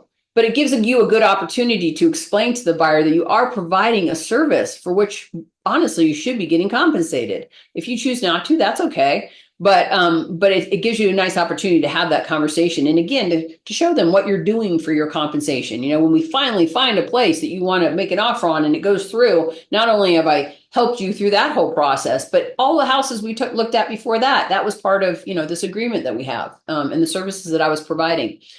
We changed this compensation credit. It used to have a box. It would or would not be credited. So if you charge something for showing services, it would or would not be credited in the event that they bought a property towards the percentage or dollar amount that you elected under the section B there. Now the default is it will not be applied as a credit unless the box is checked. So it's changed just a little bit. Under section B, we did add the language that the the buyer's broker would make an attempt to collect that compensation from the seller or the listing broker, something over on the other side of the transaction, and the amount that the buyer broker has signed up to pay. And we added an other box, and everybody says, Ashley, what does other mean? And it was really highly suggested by all of my colleagues at these various legal updates that there may be other ways to get paid, and we shouldn't be saying that you're only going to get paid, by, in $1 away or a flat fee amount or a percentage amount. There could be other ways. So I don't know what you guys would put in there. I joke around that it's, 2 chickens and a goat could go in there, whatever it is you guys, want to work for. There's another space for that now. Other potential buyers was added to 1206A, the same thing that we had in 1206, the arbitration mediation that we talked about before, also added to 1206A, our short form. Important to note with 1206A, which is our short form,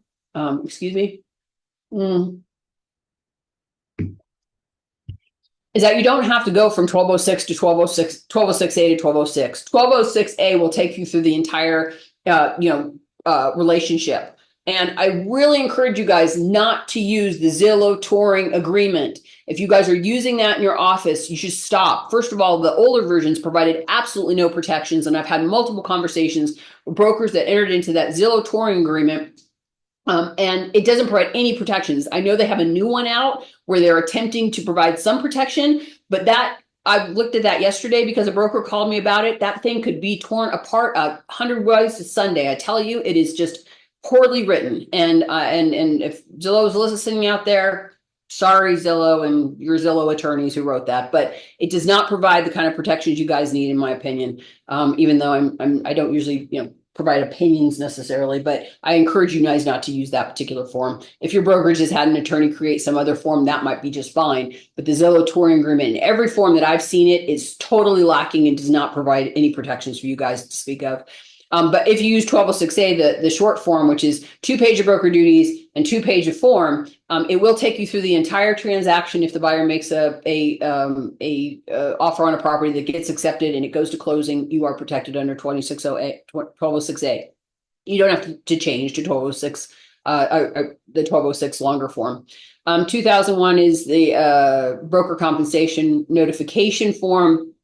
We made some small changes, mainly just rearranging some things on this. So this is a form that you guys can use to notify the title company for the settlement statement, may even use it for the lender. If you are doing VA loans, the lenders on VA loans, now that the buyers are permitted on a VA loan, permitted to pay their buyer broker, that's allowed under the VA loan program now. They made that change when the settlement occurred. The VA loan lender will require an entire copy of your buyer broker agreement. It's part of their loan package, requirements. So this is not going to suffice. They're going to want to see your buyer broker agreement with part of that loan package. So just be aware of that. But this form is available for other lenders, other types of loans, title companies, this kind of thing. 4660, I think we've talked about this form a lot today, so I don't have a whole lot more to add except for this. We added the other box for the 2 chickens and a goat or whatever else you want to put under there. In paragraph 3, we added the mediation arbitration. At the top, as I said, the intent of this form is that the broker duties that's generated with this form, it's generated in such a way that it would be initiated by the buyer broker. So again, that's the intent, is that the listing broker will say, yeah, my seller's willing to compensate you and agree to compensation before seeing an offer, send me your 4660. And the buyer broker would initiate the 4660 and send it over to the other side. On that occasion where you have sellers who are insisting on initiating the 4660, you've explained all the benefits of maybe not doing that, but they're insisting on doing it.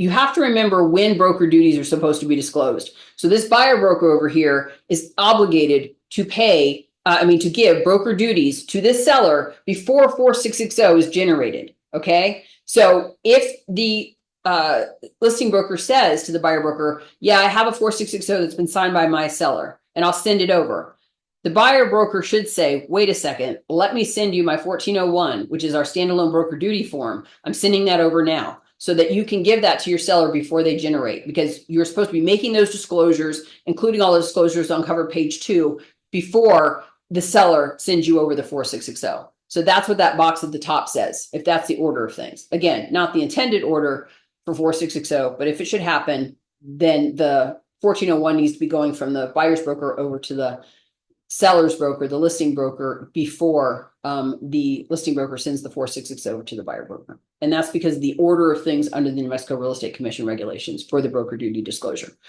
5116, buyer brokerage agreement addendum.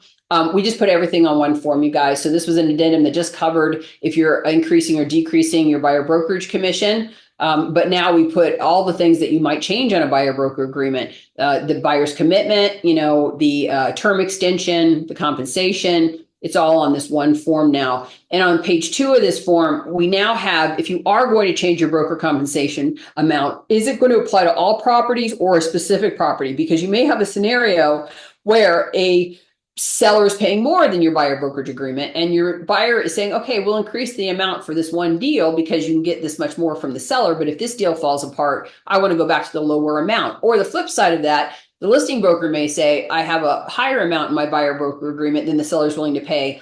I accept that I'll just take whatever the seller's willing to pay on this one. But if this deal falls apart and we're back out there looking for properties, I want to go back to that higher number. So now you can specify whether you want all properties or only one property when you're making adjustments to your buyer broker commission. 5112 counteroffer. We added some additional language to this. And the reason we added this additional language, it says the purchase agreement includes all addendums submitted with the purchase agreement or offer that are expressly incorporated by reference into the purchase agreement, meaning if a party wishes to change any term of an addendum that was not already changed in a prior incorporated counteroffer, that change would need to be included in this counteroffer.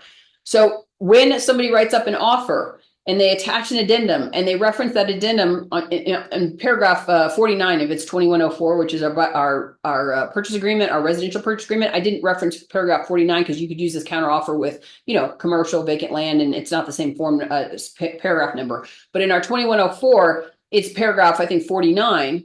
If it's still 49, but it's right around there. And it has all the addenda that are incorporated into the offer. If the offer comes over with an addenda, you guys, I need for you to think of that addenda as just extra pages of the offer. Just extra pages of the offer. Even if they're not signed, they're extra pages of the offer. And this is important in making a counteroffer, because if you don't like something in one of those addenda, you need to counter that in your counteroffer. I have had so many brokers say, oh no, if we don't sign the addenda that came over with the offer, then it's like it didn't exist. Like it's not part of the offer if I didn't sign it.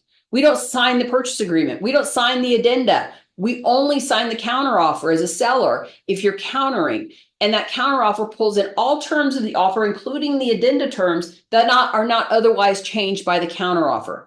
The only addenda that I do think there's an exception to that rule with, that you don't sign the addenda, the only one that I would say that you go ahead and sign is the lead-based paint addendum, because it doesn't pull in all the terms of the contract, and it if HUD ever comes knocking on the door, they like to see signatures on that one addenda. It's the only addenda I would say sign, because otherwise, if you sign the counteroffer, you just incorporated all terms of those, all those things. And I only make an exception for that one form because of HUD. So I want you guys to really understand how counteroffers work, and don't think, oh, I don't have to even address the addendum language in my counteroffer because we didn't sign the addendum, so it's not part of the agreement. That is not correct. That is just not correct. We have a new form, the arbitration information sheet 5121. Like I said, we talked about consumer brokerage arbitration requirements now, and we have a form that explains what arbitration is all about. I'm not going to go into all that. You guys can read that and let me know. I want to talk just about a couple more cases that are from around the nation that aren't related to antitrust and all of that stuff. Which is why I pulled them out. In Texas, they enforced a oral broker-to-broker compensation agreement. So in New Mexico, you have got to have something in writing signed by the buyer or the seller to pay you, or you're not getting paid as a broker. But there's case law in New Mexico that specifically says that that requirement for something to be signed in writing between brokers, between a buyer and a broker, or a seller and a broker, does not apply to broker compensations. So in Texas, they did enforce an oral broker-to-broker compensation agreement, and that could happen here as well. So if you, listing broker, are making promises to pay some buyer broker and you don't have anything in writing or anything signed, but you as the listing broker making that promise or that assurance, that could be enforceable. So be aware of that. In California, I wanted to bring this up really quick because this just continues to be an issue. And mobile home sales. So in California, there was an associate broker in an office that was selling a bunch of mobile homes, and the associate broker didn't have a manufactured housing broker license. The broker of the brokerage didn't have a manufactured housing broker's license. A mobile home dealer license is what they call it there. And they were doing these lease to own of these manufactured homes. And they were found in violation of the licensing requirements for mobile home dealers, and both the associate broker and the qualifying broker lost their real estate license as a result of selling manufactured homes without a manufactured housing broker's license, or whatever they call it there. Okay. So they were not only liable, but they also had the qualifying broker also had their license revoked for letting that broker do that kind of business out of that office when neither one of them had a manufactured housing broker license. So I bring that up because I will talk to you one more time about manufactured housing sales in New Mexico and what's allowed and what's not. So this is how they define a manufactured housing broker under the law. And it says at the end, you'll see no person shall be considered a broker unless engaged in brokerage activities related to the sale, exchange, or lease or purchase of 2 or more pre-owned manufactured homes to a consumer in a 12-month period. So you wonder where that comes from, that I can sell it, you can sell it. Everybody in New Mexico can sell one manufactured home in a 12-month period, right? And not have to go out and get a manufactured housing broker's license. This is where it comes from, you guys. 2 or more makes you a manufactured housing broker, and you better have a broker license, right? 1 in a 12-month period, and you're not considered a broker. Now, what about real estate brokers selling manufactured homes when they're also selling real property? There is both the law does not support that very well, you guys. I'm sorry, it doesn't. There's an AG's opinion from the 80s that says that if you're selling a manufactured home that is not attached to real property with a deactivated license and a deactivated title and is permanently affixed and taxed as real property, you cannot be selling these things except for your 1 in a 12-month period. However, years ago, we talked with RLD. At that time, the woman that was all over RLD, and RLD stands for Regulation and Licensing Division, they oversee both real estate brokers and manufactured housing brokers. And she gave us a letter that said that we were allowed to sell those type manufactured homes, not if they're attached to real property. I'm not talking about those. You can sell those all day long and twice on Sunday.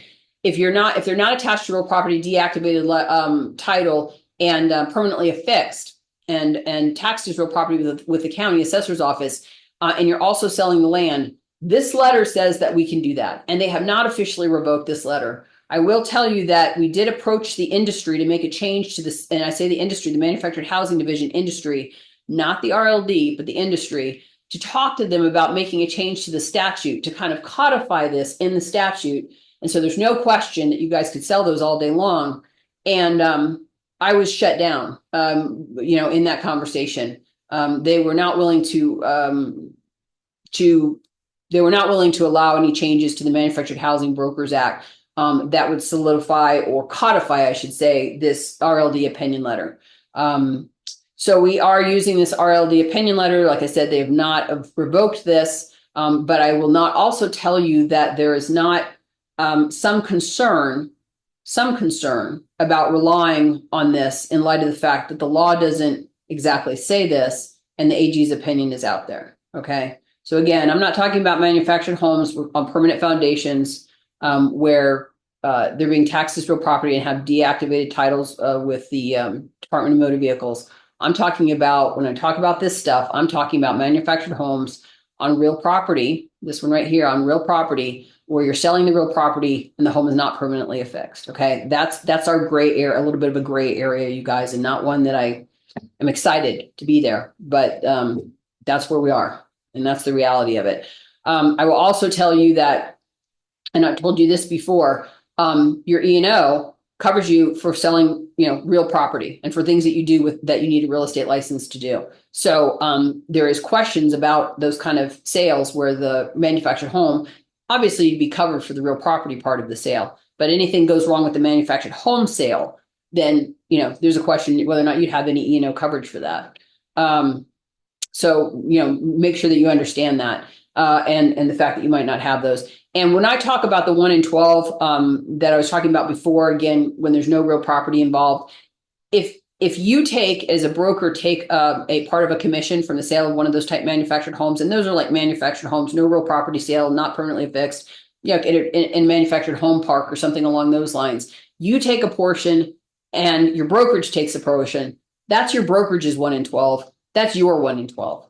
So another broker in the office might sell one of those manufactured homes, but they're going to have to do it outside the brokerage, right? Because the brokerage can't do another one for 12 months. Now, the title company is not going to close those kind of things if you don't have a real property involved in the sale. And so you are not going to be able to close those at the title company. You're going to have to find somewhere else to close those transactions. So anyway, keep all of this in mind when it comes to manufactured homes. I did want to talk about this case out of Georgia.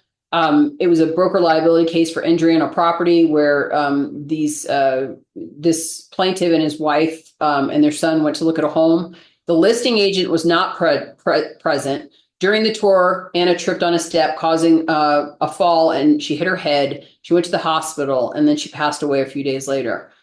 devastating, right? Absolutely devastating. The husband filed a lawsuit against Metro Brokers, which was the listing broker, and bringing claims of negligence. At the trial court level, the defendants, Metro Brokers, argued that the claims had to fail as a matter of law because the brokerage were not the owners or occupiers of the property, and they didn't owe her any kind of duty of care in keeping the premises safe. The trial court granted summary judgment in favor of the brokerage, and of course, the plaintiff, the husband, appealed the decision. On appeal, they argued the brokers were not exempt from the Georgia statute assigning liability for injuries caused by unsafe premises to owners and occupiers. And reviewing the listing agreement, the court said the agreement established the seller owed the duty of reasonable care to keep the property safe for visitors, not the brokerage, the seller.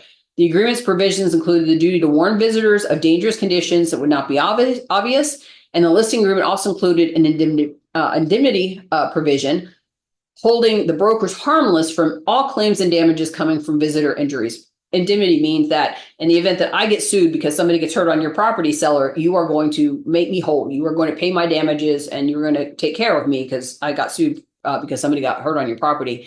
And so the court concluded that there was no evidence that the brokerage or its agents exercised control over the premises beyond the marketing and allowing the entry to potential buyers. No duty of care was owed by the brokers to individuals touring the property. But the court did say, in the opinion of the court emphasized that its decisions applied only to that set of facts, explaining that scenarios could exist where brokers and agents exert control and could be considered occupiers of property for purposes of premise liability. And what they talked about was, for example, open houses. So if you have an open house and you're in control of the property and you're sitting there as the listing broker, letting people come into the house and somebody gets hurt, you could have liability for that. Absolutely could have liability for that. And there's been a number of lawsuits in New Mexico over that particular issue. In one case, somebody tripped down some stairs into a garage. The buyer, the open house buyers were coming in and looking at the garage. They claimed that the listing broker didn't have the lights on in the garage and they didn't see the stairs and they fell and they were hurt and they sued. The Court of Appeals affirmed the trial court's decision and granted summary judgment in favor of the defendants, in favor of the brokerage. But again, very specific fact patterns, right? I want to bring this up because, as you guys know, I talked about this in a prior legal update. This happened in New Mexico. It was in wintertime. The listing broker had put the lockbox on the water meter, advertised this in the MLS. The buyer's broker notified the listing broker that he was coming by to preview the house for the client. The listing broker was not present. The buyer's broker slipped on the ice by the water meter where the MLS box was located. They hit their head and they died. They did end up going to trial on this. Now, it was a jury trial. And in the jury trial, it was like, I think one juror or two jurors ended up finding in favor of the brokerage. And everybody says, oh, thank goodness, right? You guys, that was one jury trial. So that jury does not have to listen to another jury. So that could have been very different if they just had different members of the jury on there. So that was a win, and that was wonderful. But then the buyer broker's estate appealed the decision. Something had happened at the trial court level that was evidently ripe for appeal, or they felt like it was ripe for appeal. So they weren't, and it might have been an instruction to the jury or something else that they felt was handled improperly by the judge at the lower court. They appealed that decision to the appellate court in New Mexico. They're in mediation right now up there to see if they can settle that matter at this point. I will say two things about this. Number one, we are adding a provision to the listing agreement where the seller actually signs off on the location of the lockbox, because that was a big deal during this. So I advise you, until that provision is in there, that you have your sellers agreeing to the location, because the broker in that case said this is either he was instructed to put it there, or at least the seller was aware that it was there, so that the seller could say, hey, there's that's right above where this, water leaks down from the roof, and there could be ice forming at that point, in that location. But the sellers denied that they even knew it was there. So it is important for the sellers to be signing off on the location, and we're going to add that to the listing agreement 1106. The other part I'll add is make sure that you guys have brokerage coverage, because you have gaps in your RICE policy. As I said before, for property damage and personal injury, this was personal injury. RICE would not cover this. He had brokerage insurance. So his brokerage insurance was covering his defense. Now, his brokerage insurance covered his brokerage. He was actually named personally as well. Now, how you parse those two things out, I don't know, because he was the owner of the brokerage and he was the one who put the lockbox where it was located. So, but if you are not the owner of the brokerage and your brokerage coverage may cover you for, the acts of your brokers who may do things. But if you got named personally, you might not have that coverage. So to the extent that you can find coverage for that, that's important. The other part is how much, I get asked all the time, how much insurance should I get, Ashley? As much as you can afford. Because in this case, the amount of money that was being asked for by the buyer's broker's estate was more than the coverage amounts. So whatever you don't have coverage for, you're going to be personally liable for, right? So, if you've got a lot of assets to protect, then those assets are all going to be, fair game if you've run out of insurance money for the verdict or for the award, and they have to go after your personal assets after that. So as much as you can afford to buy, you buy. That's my advice on that.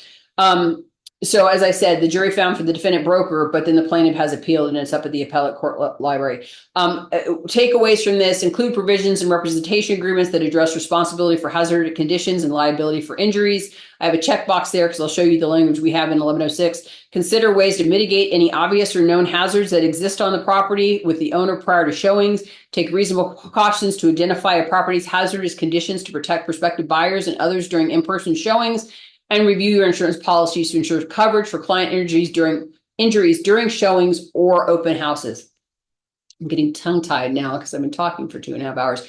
This is our language in 1106, you guys. We are actually going to beef up this language a little bit, and we're going to require sellers to actually notify the listing broker of any dangerous conditions. We're going to put more affirmative language in there. We do have this indemnification language in there in the event that somebody should get hurt on the property, provided you guys will see this. Provided that such injury or damage is not due to broker or brokerage's own negligence. So obviously, the seller's responsible for indemnifying you, defending you, holding you harmless, all of this stuff, as long as you as the broker did not cause the dangerous condition, right? If you do, then you're going to lose the protections of this provision. That's it, you guys. This is the Q&A part, and I think I only have 10 minutes or so to do Q&As, but I'm happy to do Q&As. So I will look up here and see if I have, I have some Q&As right here.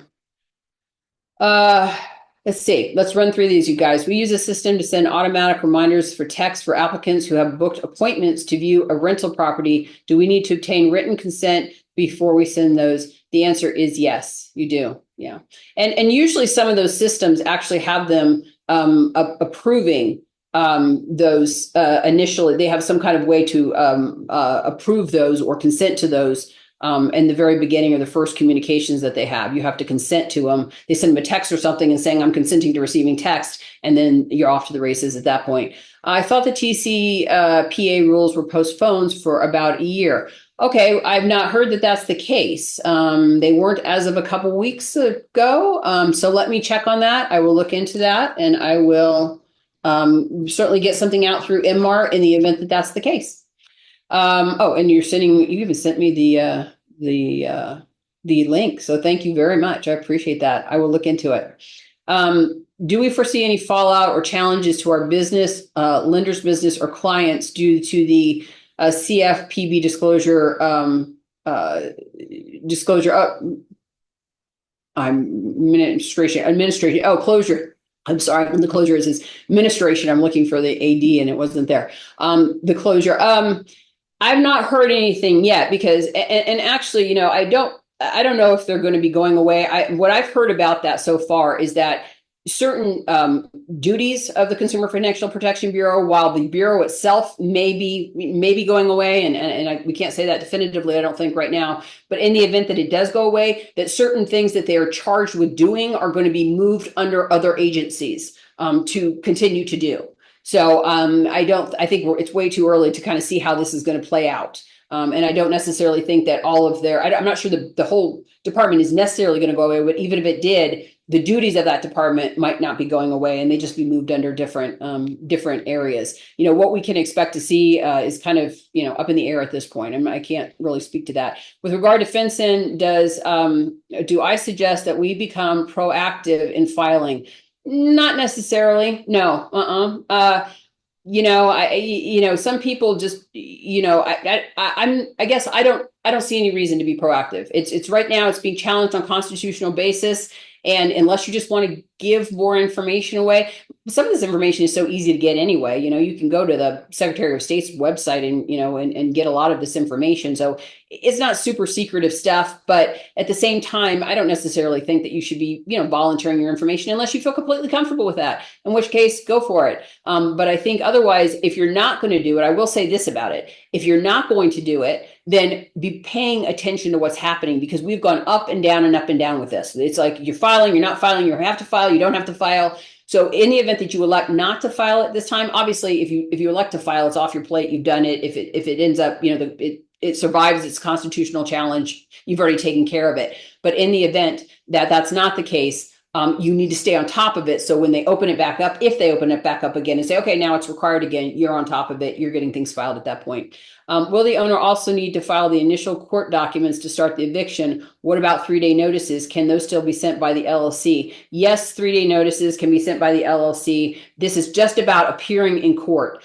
So yes, you can still do all of your notification requirements. Will the owners need to file the initial court documents to start? Yes, the owner would have to do that, exactly. Or going back to, if it's with the brokerage, one of the owners of the brokerage would have to not only file the documents, but appear in court. So, again, if it's closely held LLC or closely held corporation with the owners participating, they would file the documents and they could show up, and that would be acceptable.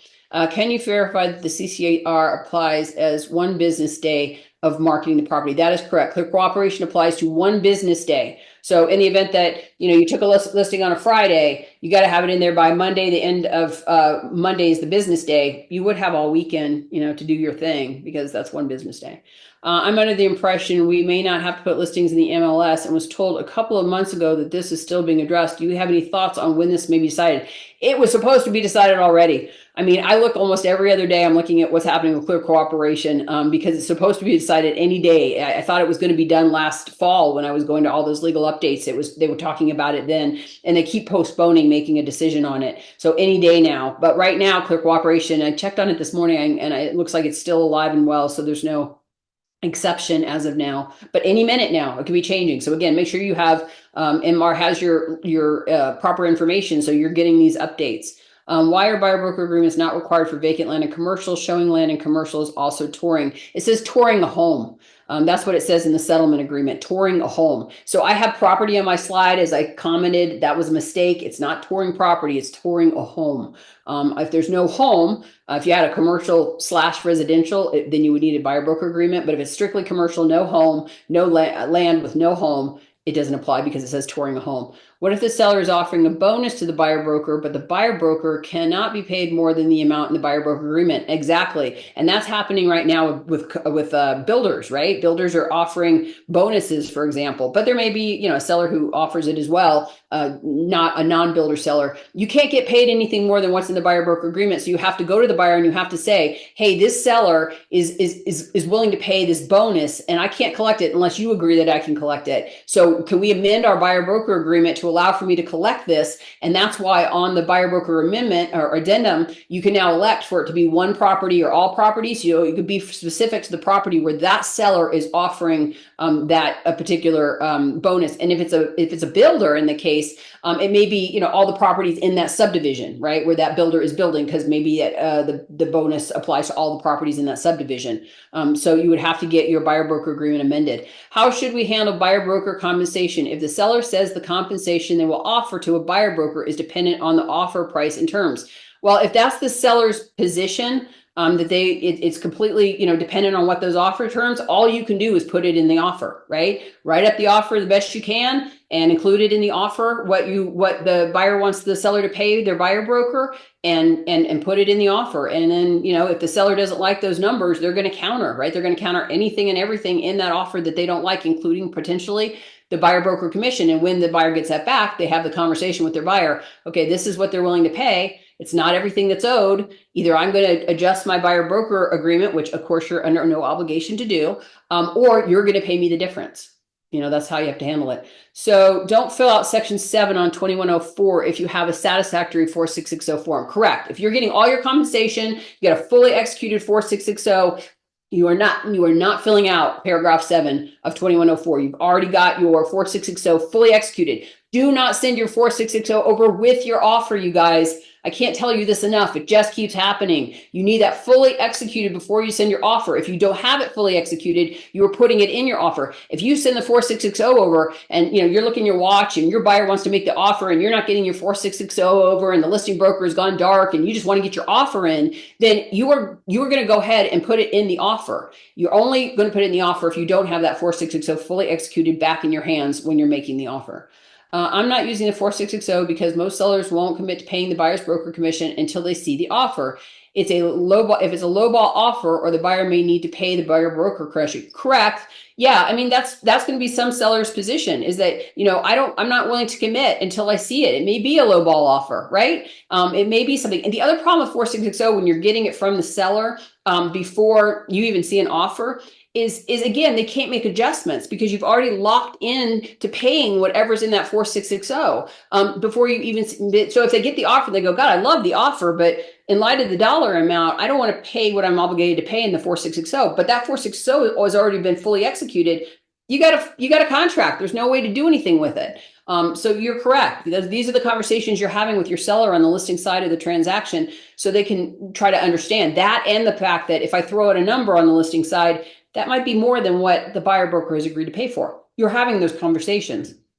Should compensation only be negotiated on the 4660 if seller doesn't agree with what is written on the purchase agreement, or can it be negotiated on a counteroffer? Oh no, if you don't have a 4660 fully executed before you make the offer, you're putting it in the offer, and then the response to that from the seller, if they don't like the number, is a counteroffer. We don't have a counteroffer for 4660. Like I said, if you're trying to negotiate 4660 before the offer and the seller doesn't like that number that the buyer broker has submitted on the 4660, there's no counteroffer for that. They're just putting that 4660 over on the side, the buyer broker 4660, and creating their own and sending it over and saying, okay, no, I won't pay you that, but I'll pay this. But if you don't have that fully exited 4660 before you bring the offer in, then it's put in the offer, and the response from the seller, if they don't like the number, is a counteroffer, because that's an agreement between the buyer and the seller, right? So they're negotiating what the seller is willing to pay the buyer broker. So when a broker calls or texts and asks if the seller is paying buyer broker compensation, we should tell them to send over the 4660 even if we know what the seller will pay. Yeah, I think you should, because again, I understand that some brokers and maybe even some buyers may take the position that I'm not going to bring them unless I know it, and I know it in advance, and I know how much. But if you're throwing out a number on the listing side, the seller side, the seller's throwing out a number, that might be more than what the buyer broker has agreed to work for. So if you just throw out that number, what's going to happen over on the buyer broker side? That buyer broker is going to try to get their compensation increased with an addendum, right? And there's nothing that prohibits that. There's nothing that against the settlement or the law, but that's what's going to happen. And now your seller is going to pay more than what they would have had to pay if they just waited for the buyer broker to submit the 4660 with the number in the buyer broker agreement. That's just the reality of the situation. My foreign seller agreed to withhold 15% of tax, but buyer's attorney recommended seller withhold 20%. Seller did not agree. The transaction terminated. The title company escrow officer said 15% is common, but cautioned that she is not an attorney and cannot advise on withholding amount. Any suggestion on how to avoid withholding disagreements in future transactions? So those numbers really shouldn't be questionable. If you look at the information sheet, it tells you what the percentage is. I don't know where the attorney, I would never second guess another attorney on this because I'm obviously don't have the facts. So I would only assume that that's what the attorney had determined. I don't know if they were just overshooting. I would hope not. I would hope that they were looking at the law and saying, okay, the law is clear of what I'm required to withhold under this scenario. And that's all the buyer can be responsible for withholding. So, and again, the information sheet, spells out the percentages. It's not a secret. So I don't know where discrepancy would necessarily come in. And I guess as a buyer, I would defer to my attorney on it. But opposed to the information sheet, even if the attorney was saying that there was some reason for more withholding, I would defer to my attorney. But I hope that doesn't come up very often, because again, the percentages are not really, it's not like a sliding scale where you have to do math. It just is it's pretty easy to calculate what you withhold under the circumstances. I've been using the notification for objections to give the seller response options. Example, fix A, B, or C, or 4,000 in concessions. Along with that, I send the sliced report. I think you're saying that would not be a correct way to address this. Another confusion I've noticed is that the lenders still want to see all the items listed that a concession is to pay for, and many are placing that in the resolution. What is correct? So as to the first issue that you ask, if you're asking either or, I want these repairs or I want this amount of money, then yeah, you can go ahead and include the sections of the report on which the repairs are based. You can, because you're asking for them to repair this or to give you money. So that's fine to send the list of items or to send the sections on which the amount is based.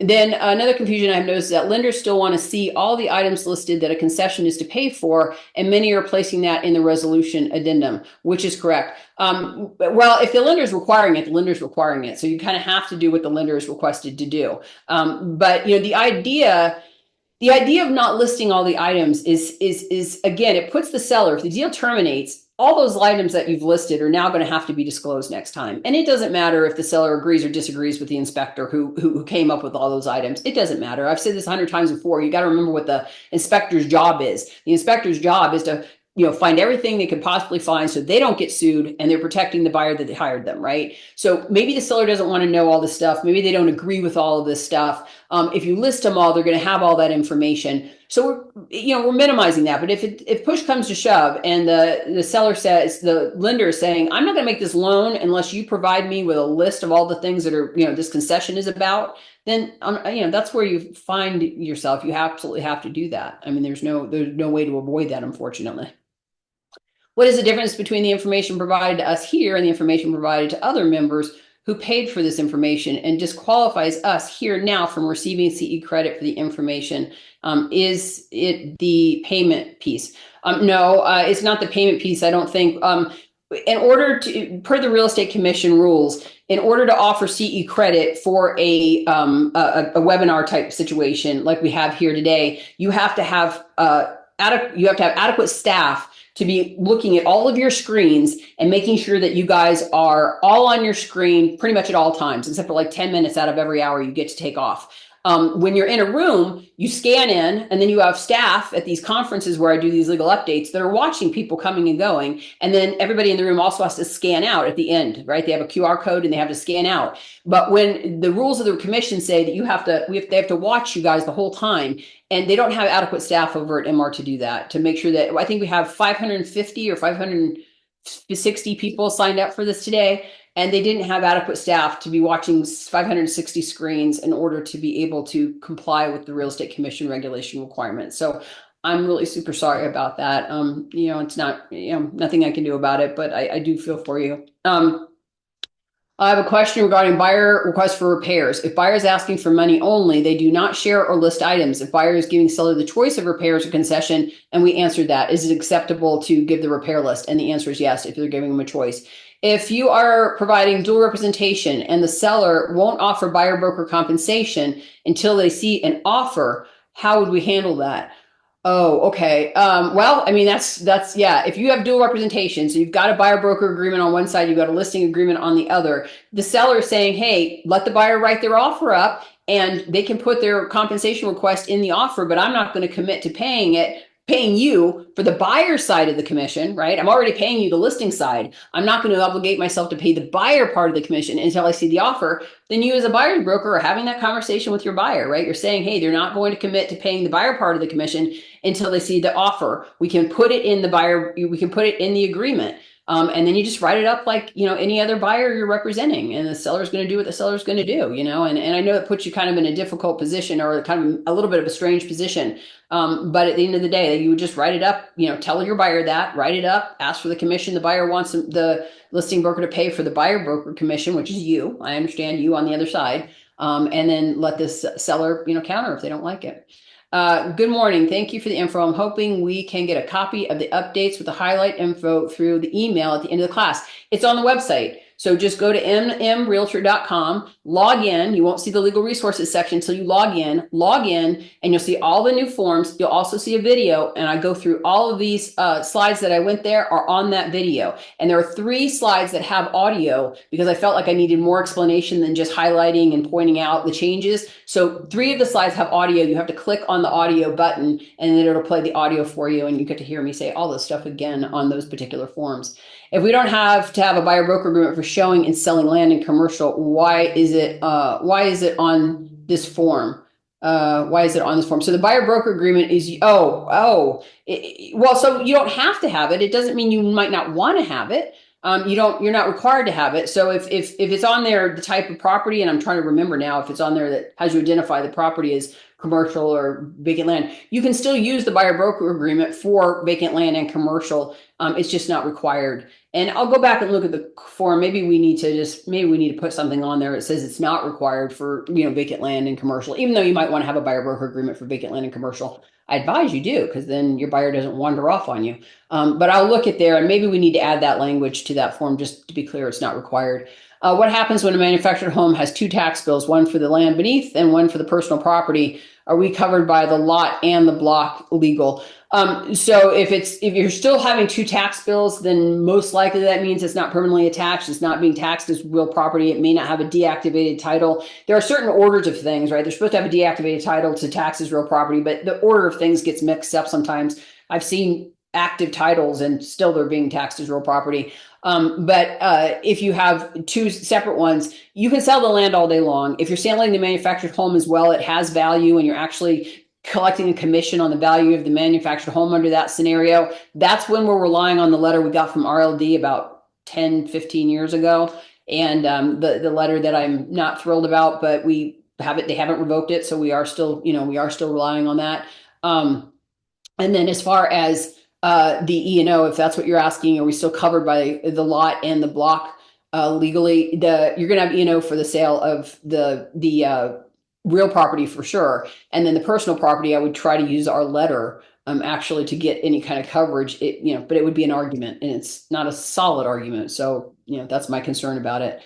Me again, if the home starts out not on a permanent but is made permanent before closing, how is that looked at? Well, technically, it's a good question. Technically, the offering of the sale of the property is actually against the rules.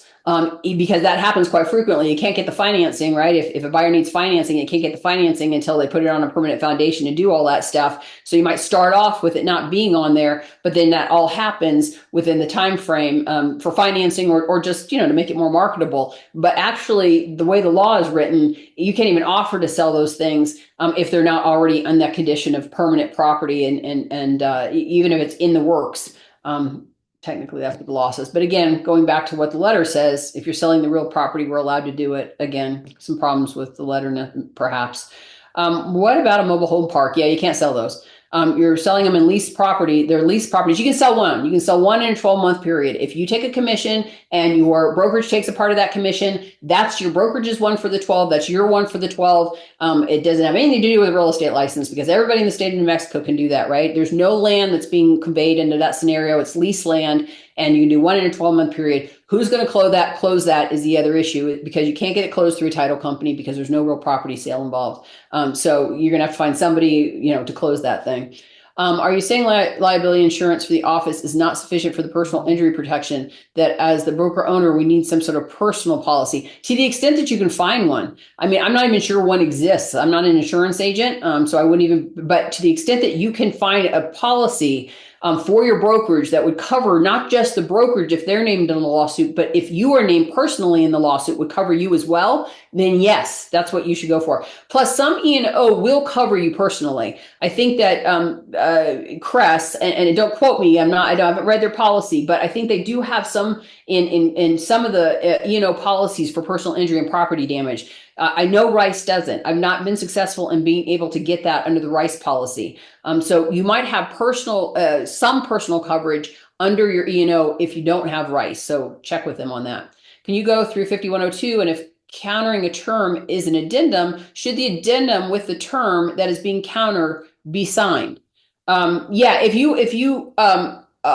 can you go if and I don't have time to go through, and I know I'm running out of time, guys, but if you're counting a term in an addendum, should the addendum with the term that is being countered to be signed? No, addenda that comes over with the offer, you are never going to sign that addendum, except for, like I said, I had one exception to that. And if it's a lead-based paint addendum, go ahead and sign it. HUD likes to see signatures on that. Any other addendum that comes over with the offer will not be signed if you're countering. Okay, if you're changing a term of it, then go ahead and put it in the counter, of course.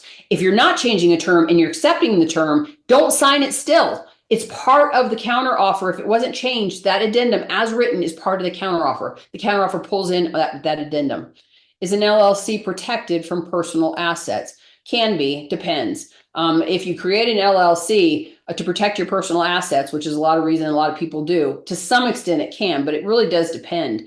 How the LLC, I mean, you can't just create corporations and LLC to protect yourself from personal liability. I mean, for example, if your LLC is undercapitalized, so that there is nothing that the LLC really has, but the person has all sorts of assets. They might pierce the corporate veil, what we call pierce the corporate veil. I'm not saying don't do LLCs, but I can't say generically that in all scenarios, your LLC is going to protect you from personal liability, especially if it's a one member or two member LLC. There's ways to break through and pierce that corporate veil. It's the reality, but I do not discourage you from creating LLCs. I just don't want to make promises that it's going to protect your personal assets in all scenarios. I hope there will not be a requirement for a home floor plan to be included in the MLS, just more work and will only open the door for additional liability. All right, well, I will share that with the, with the New Mexico, I think they've already made their decision about making the requirements. So the next stop is with the shareholder, which is the New Mexico Association of Realtors. And I will share that with you. And I will tell you that you're not the only one who has shared that with me. I have got several emails and they were under the impression that it was already a requirement in the New Mexico MLS. And so we had to kind of straighten that out. But I have gotten several members reaching out and saying that they don't like that floor plan requirement. So the MR will have to decide if they're going to approve that change that the New Mexico MLS wants to make or not. I can't say how that'll come down. But I will pass that along. If the seller checks the box starting that they're saying that they are willing to pay compensation, but not prior to seeing the offer, then the compensation is handled in the offer, correct? That is absolutely correct. You are 100% correct. If they say they will pay a buyer broker commission, but they're not willing to do it before they or commit to it before they see the offer, that's what you're telling the buyer's broker. They're willing to pay, but they're not willing to commit until they see the offer. Then the buyer needs to put that in their offer. Do you think the DOJ will change with the new administration or leadership? I think it's possible. I do. I think that that's probably our greatest hope right now for the DOJ. It's not going to stop the plaintiffs' attorneys, right? And the consumer groups. They're going to do whatever they're going to do, and they're going to keep filing the lawsuits, and that's a whole separate matter. But as far as DOJ is concerned, you have to remember that this administration was in power when the original DOJ did start looking at NAR, but DOJ has been looking at NAR for decades. Okay, this is not new, but that's the administration that entered into that settlement agreement with them, and everything looked like everything was fine. But then we had a change of administration, and that's when the DOJ pulled out of the settlement agreement, and now that original administration is back in. So they very well could change their position. I don't know. The other thing that could happen, honestly, is, as you guys are, I'm sure you're watching the news and know, there may just be less people to pursue things at the DOJ. If that happens to be the case, that they might have to, kind of refocus their direction on bigger fish, so to speak. So I don't know what to expect. I think it's very possible. When you purchase auto insurance from AAA, you have to purchase the AAA Auto Club membership. Should they be subject to the same DOJ scrutiny as our NAR? So antitrust law, really super fast for those of you who are still around, because you're probably dropping like flies at this point. But antitrust law, tying arrangements, all tying arrangements are not illegal. Okay, to make something illegal, somebody has to have a significant market share, a big enough share that you can't go anywhere else and get another deal. So, like with AAA, if you went to AAA for your auto insurance and they said, "Oh, you got to sign up for the AAA Auto Club membership," and you said, "I don't want to do that. I'm going to go down here and buy auto insurance from some other company that doesn't require me to sign up for their auto club." you've got 100 different choices, right? For auto insurance. You don't have to do that. But if AAA was the only operation in town and they were doing that, then yes, their market share would be so big, and it doesn't have to be 100%. It could even, there could even be other auto insurances, but their market share is so big that yes, you are almost forced into this tying arrangement. That's when it becomes illegal. And that's what they were alleging with NAR, is that you couldn't walk down the street to another brokerage and say, I don't want to be, to have this co-op broker commission, the MLS, because that brokerage was probably a realtor member too, and they were probably bound by the same realtor members rules as this one down here. So you go to all of these different ones, and you find that there's no place in the market, or very difficult to find, because the market share was so large with the realtor members, where the tying arrangement was not a requirement. So that's the difference. On 46101, why is it there's no signature for the landlord property? On 6101, that's because that was a mistake. That on 6101, why is there no signature for the landlord property manager? I won't even get into the rationale. We've identified the problem. It shouldn't have come off. We're getting it fixed. You got to sign it. You guys, any place where you don't see a signature for a broker, when it's a broker consumer form, you have to sign. I think it disappeared from one of the buyer broker agreements as well. And I know why it happened. And our new forms administrator, it was kind of just a mishap, and she's fixing them all right now. So, but you still have to sign, even if you don't see a signature space for the broker to sign, you got to sign. Could we use a listing agreement a seller's attorney created? Would we be able to review it? Would you be able to review it? Or would we need to have outside counsel review on our behalf? You can use, yes, you can use whatever listing agreement you guys want to use, right? If it's created by the seller's attorney, chances are it's going to be very much kind of, maybe for the benefit of the seller, right? So I definitely advise you to have a seller review it. I can't review it in my capacity as MR's general counsel. Perhaps I could do it outside of MR in my private practice. Because if as MR's counsel, I can't review all forms for all people, because I am only one person, and I don't have that kind of time. And I become your attorney. So, I mean, that's, if I did it outside of MR, perhaps I could, but I definitely advise you to have an attorney that you hire review that, because I'm sure that's going to be slanted very much for the seller. Our PM company uses an attorney for all our eviction filings. We're 100% in the clear, correct? 100% in the clear. You are absolutely correct. This is such an important MR legal update with the amount of information and excellent insight from Michelle. Wish it comes with CE credit. I wish it comes with CE credit for you guys too. I'm sorry about that. Maybe Michelle's the one who sent it, or I don't know who Michelle is, but nonetheless, I'm sorry about the CE credit, you guys. I'm really sorry. Regarding requiring floor plans on the MLS, will sellers have the option not to provide a floor plan? I've had owners uncomfortable with their floor plan being on the internet, especially after closing. They feel it's a safety issue. Oh, interesting. So again, I'll pass this on to MR. I've gotten a lot of feedback from some MR members that don't like the idea of the requirement. The option is great, but don't like the idea of the requirement. So I will pass this on to MR, who ultimately will be making a decision as to whether or not they want to approve that change that the New Mexico MLS has voted to. They have voted to make it a requirement. It would be a requirement on everything.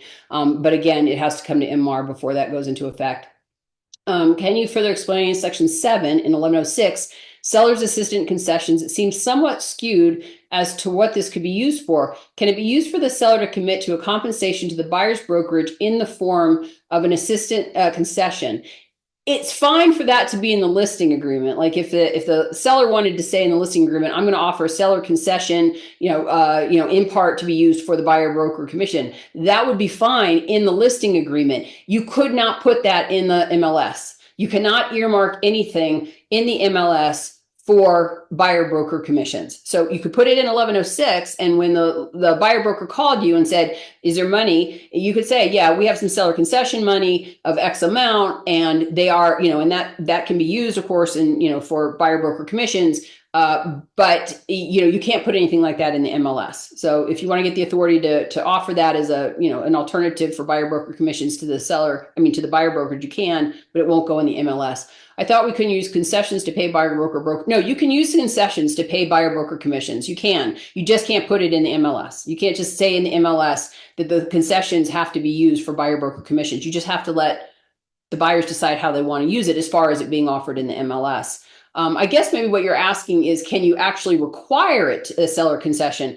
if you're requiring it, I don't know why you wouldn't just call it a buyer broker, I guess, commission, or I guess you would just say, hey, there's more than enough. If you can decide what you're going to pay your buyer broker, and the rest you can use any way you want, but you got to pay your buyer broker out of this. There's nothing in the settlement that would prohibit that. Again, as long as it's not in the MLS. So I'll look at that paragraph and see. We have a separate paragraph for seller concessions in 1106. They're not in that buyer broker, but I will look at that and try to keep your question in mind when I'm reviewing it. Is it correct to ask a seller to write 4660 with the listing agreement? Again, I don't think that's in the seller's best interest. We took out the provision of 4660 for all brokers, because we did have an option for one particular transaction, or we had it in there for all transactions. And what was happening is that listing brokers were getting the 4660 taken, and we talked about this, and it was, is an option in the beginning of 4660, taking it at the time of listing, and then kind of handing it out to buyer broker as they ask about it, about commission. And again, I don't think that's the best interest of the seller, because the seller may be paying more than they have to pay, as I said. But the other problem with, if you're taking it and giving it to all brokers, is if the seller wanted to change their mind. Let's say their property had been on the market for 6 months and they say, gosh, I need to reduce the price. But if I reduce the price, I also want to reduce the amount of commission that's being paid. Then unfortunately, if they've got buyer broker 4660s out there that all these buyer brokers have signed and executed, they don't get to change that, right? They don't have any ability to change that. So that's another reason I don't think it's in the best interest. I know I'm way out of time, you guys. Let's see, oh my gosh, I'm gonna do like 5 more minutes. And then if you guys want to abandon me, then that's totally fine. I will try to pick up the rest of these and maybe be able to put something together for you guys for these, or give me a call on the hotline. The hotline number and email address is right here. And so in the event that I'll go for like another 5 or 10 minutes. And then if you guys just want to call me with your questions and stuff, I'm happy to answer them. A few more questions. Let's see. I don't know what, there was a comment about something else. Can you create a termination to property management agreement? It's in the works. Yes, we're creating that right now. You'd have to use a general addendum, but that's in the works. If it's an as-is sale, then it cuts off the buyer from requesting anything other than the monetary concessions and prevents them from providing the list of repairs. Is that true? No, that's not true. As is, our contracts are as is anyway. Our contracts do not obligate the seller to do anything. So to say that it's an as is sale does not further clarify anything. So if your intent in saying it's an as is sale is, don't ask me for anything. Don't ask me for monetary concessions. Don't ask me don't list repairs. Don't ask me for anything. You can only terminate. Then I wrote an article on this a while back. I hate the term as is sale as like a counteroffer, for example, because again, our contracts are already as is. You need to go back and say exactly what you're trying to say. If you're saying that, don't ask me for any money, don't ask me for any price reduction, don't ask me for doing any repairs, but you still get to terminate, right? I mean, if you're still allowing them to terminate, be very clear. Using very short words like that, send me an email, I'll send you my article. It creates all sorts of confusion in contracts. What if you're providing dual representation and the seller won't offer buyer broker commission until they see an offer? How should we handle that? I think we talked about that earlier. You just, tell the buyer that that's the seller's position, ask the buyer to, include it, if they want to shift it, include it in the offer, and the seller's going to have to analyze the whole thing, just like they would any other. For property management, if the PM brokerage is small LLC, is there a certain amount the representative, one of the owner of the LLC who goes to court for an eviction hearing, needs to own the LLC in order to qualify to represent the property manager? No, if you have it, they didn't speak to a specific amount. You just have to have an ownership interest, and you have to work closely you have to be a natural person, and you have to work with the company, right? So it didn't say you have to own a certain percentage of the corporation or the LLC. No buyer broker agreement for showing vacant land and commercial, but required to receive compensation from the buyer. Exactly. If you don't have a buyer broker agreement on vacant land and commercial, you're not getting paid by the buyer. That's for sure.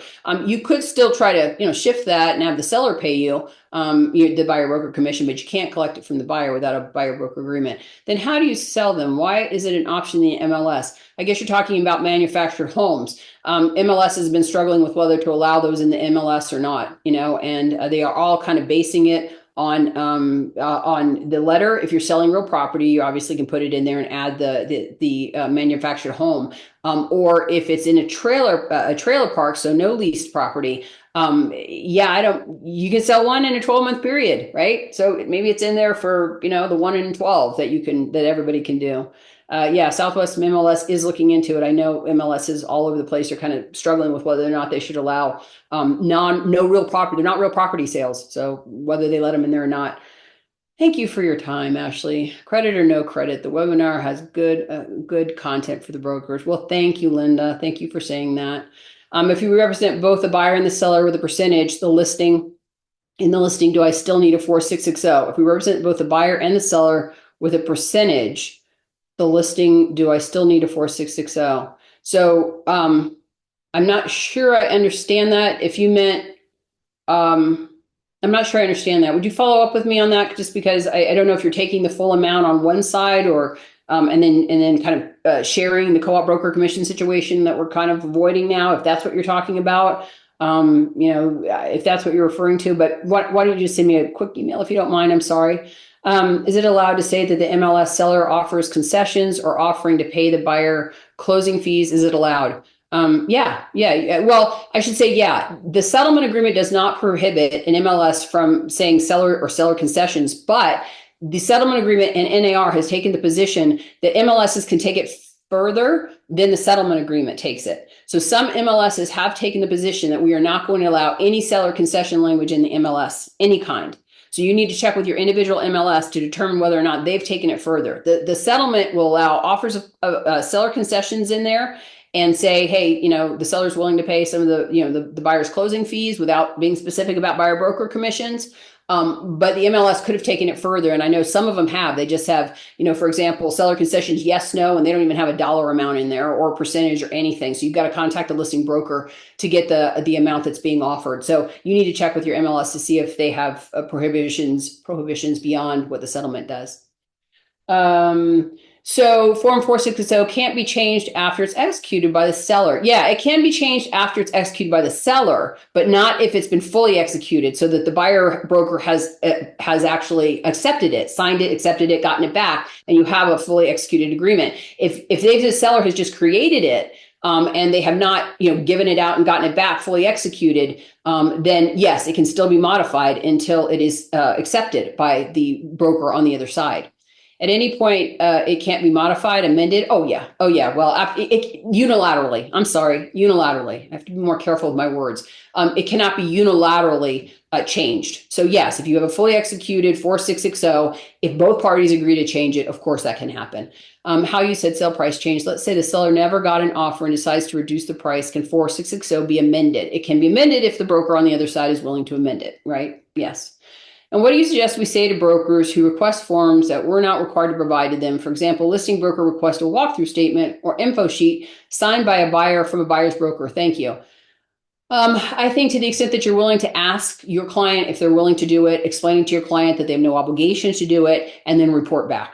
If they say, please have your buyer sign all these forms that aren't required to be signed, you can say, and you can have this conversation with your buyer even when you get the buyer broker agreement or on the listing side at the listing table. You may be asked to sign forms that you're not required to sign because the other brokerage is required, their brokerage policies that they want them. Are you willing, do you want me to present those to you? Are you willing to entertain signing some of those forms? Get some direction from your client. If they're willing to sign them, then they can sign them. If they're not willing to sign them, they shouldn't sign them. I will just say that this came up the other day. A broker asked me about signing an addendum saying that the buyer was satisfied with the inspections. We have no requirement in our purchase agreement for the buyer to say that. We have no form for them to say that. If they don't make their objections by the objection deadline, they either are waiving their right to make them, they're happy with everything. It doesn't matter. The outcome's the same. They've lost the ability to do it. And they asked me, well, is there any problem with having the buyer say I'm satisfied? And I don't know if the listing broker was, or the seller was asking for that document. And I said, I would not require my buyer to sign that document because the contract doesn't require it. And could that document be used against a buyer in the event that they got into the house, saw something was wrong with the house, decided to bring some kind of lawsuit against the seller? First thing the seller is going to say is, you said you were satisfied. So is there a difference between, for purposes of moving the contract along, there's no difference between saying you're satisfied or not objecting? The outcome's the same, right? We're all moving along toward the closing table. But could that document be used against you? Yes. So some forms, I think, could be used against a party. And if there's no requirement for them to sign them, they shouldn't necessarily be signing them without talking to an attorney first. You're welcome. Thank you for the thank you. One manufactured home sale, not real property, per broker or total brokerage office each year. Who's taking any part of the commission? That's the issue, right? So if the broker takes a part of the commission, the brokerage takes a part of the commission. They have both done their 1 in 12. Brokerage can't take any more for the year. Broker can't take any more for the year. If the broker gets the entirety of the commission, brokerage doesn't get any of it. The brokerage hasn't done their 1 in 12. Sounds like better not to get a 4660, but wait to see what the buyer is asking for. Yeah, that's the way I think 4660 should be off. You said sounds like it's better not to get the 4660. Potentially, like I said, you might have some buyers that really want to solidify what their broker is getting paid, or maybe they don't, to move forward, and maybe the 460 is beneficial, but let the buyer initiate it. And then from the seller's perspective, yeah, I mean, if I'm a seller, I'm probably saying that I want to see what the offer looks like. If it's a full price offer, I might be willing to pay the entirety of it. But if it's a, if it's a lowball offer, then maybe I'm not paying hardly anything, right? So yeah, I mean, that seems the most reasonable approach to this whole thing is, the seller, that being negotiated through the offer to purchase. So anyway, thanks, Ashley. Oh, thank you, Dixie. Thank you, Ashley. You're welcome, Rebecca. Thank you. And I got to the end, you guys. If you have a fully executed 4660, should we put 0 in the PA? If you don't want any more money, yes. If that 4660 is everything you need to collect from your buyer broker agreement, and do you put 0, I guess, or do you not ask for, or do you just ignore it altogether? Maybe that's the question. Do I put 0 in, or do I ignore it altogether? Yeah, I think 0 is good. I think if you have a blank and you put 0 in there, that's clear. I'm not asking for anything. Yeah. So you guys, thank you so much for your time today. I'm so glad that you guys stuck with me. I know I went so far over. I hope you guys learned something today. If you have other questions, call me on the legal hotline. And I hope you have a wonderful rest of the day. Thank you. Thank you very much, Ashley. Thank you, everybody who stayed till the end. All good information, and like someone said earlier, whether you get CE credits or not, it's worth it. So thank you, Ashley, and thank you, everybody. Thank you, Dan. Have a good one. You too.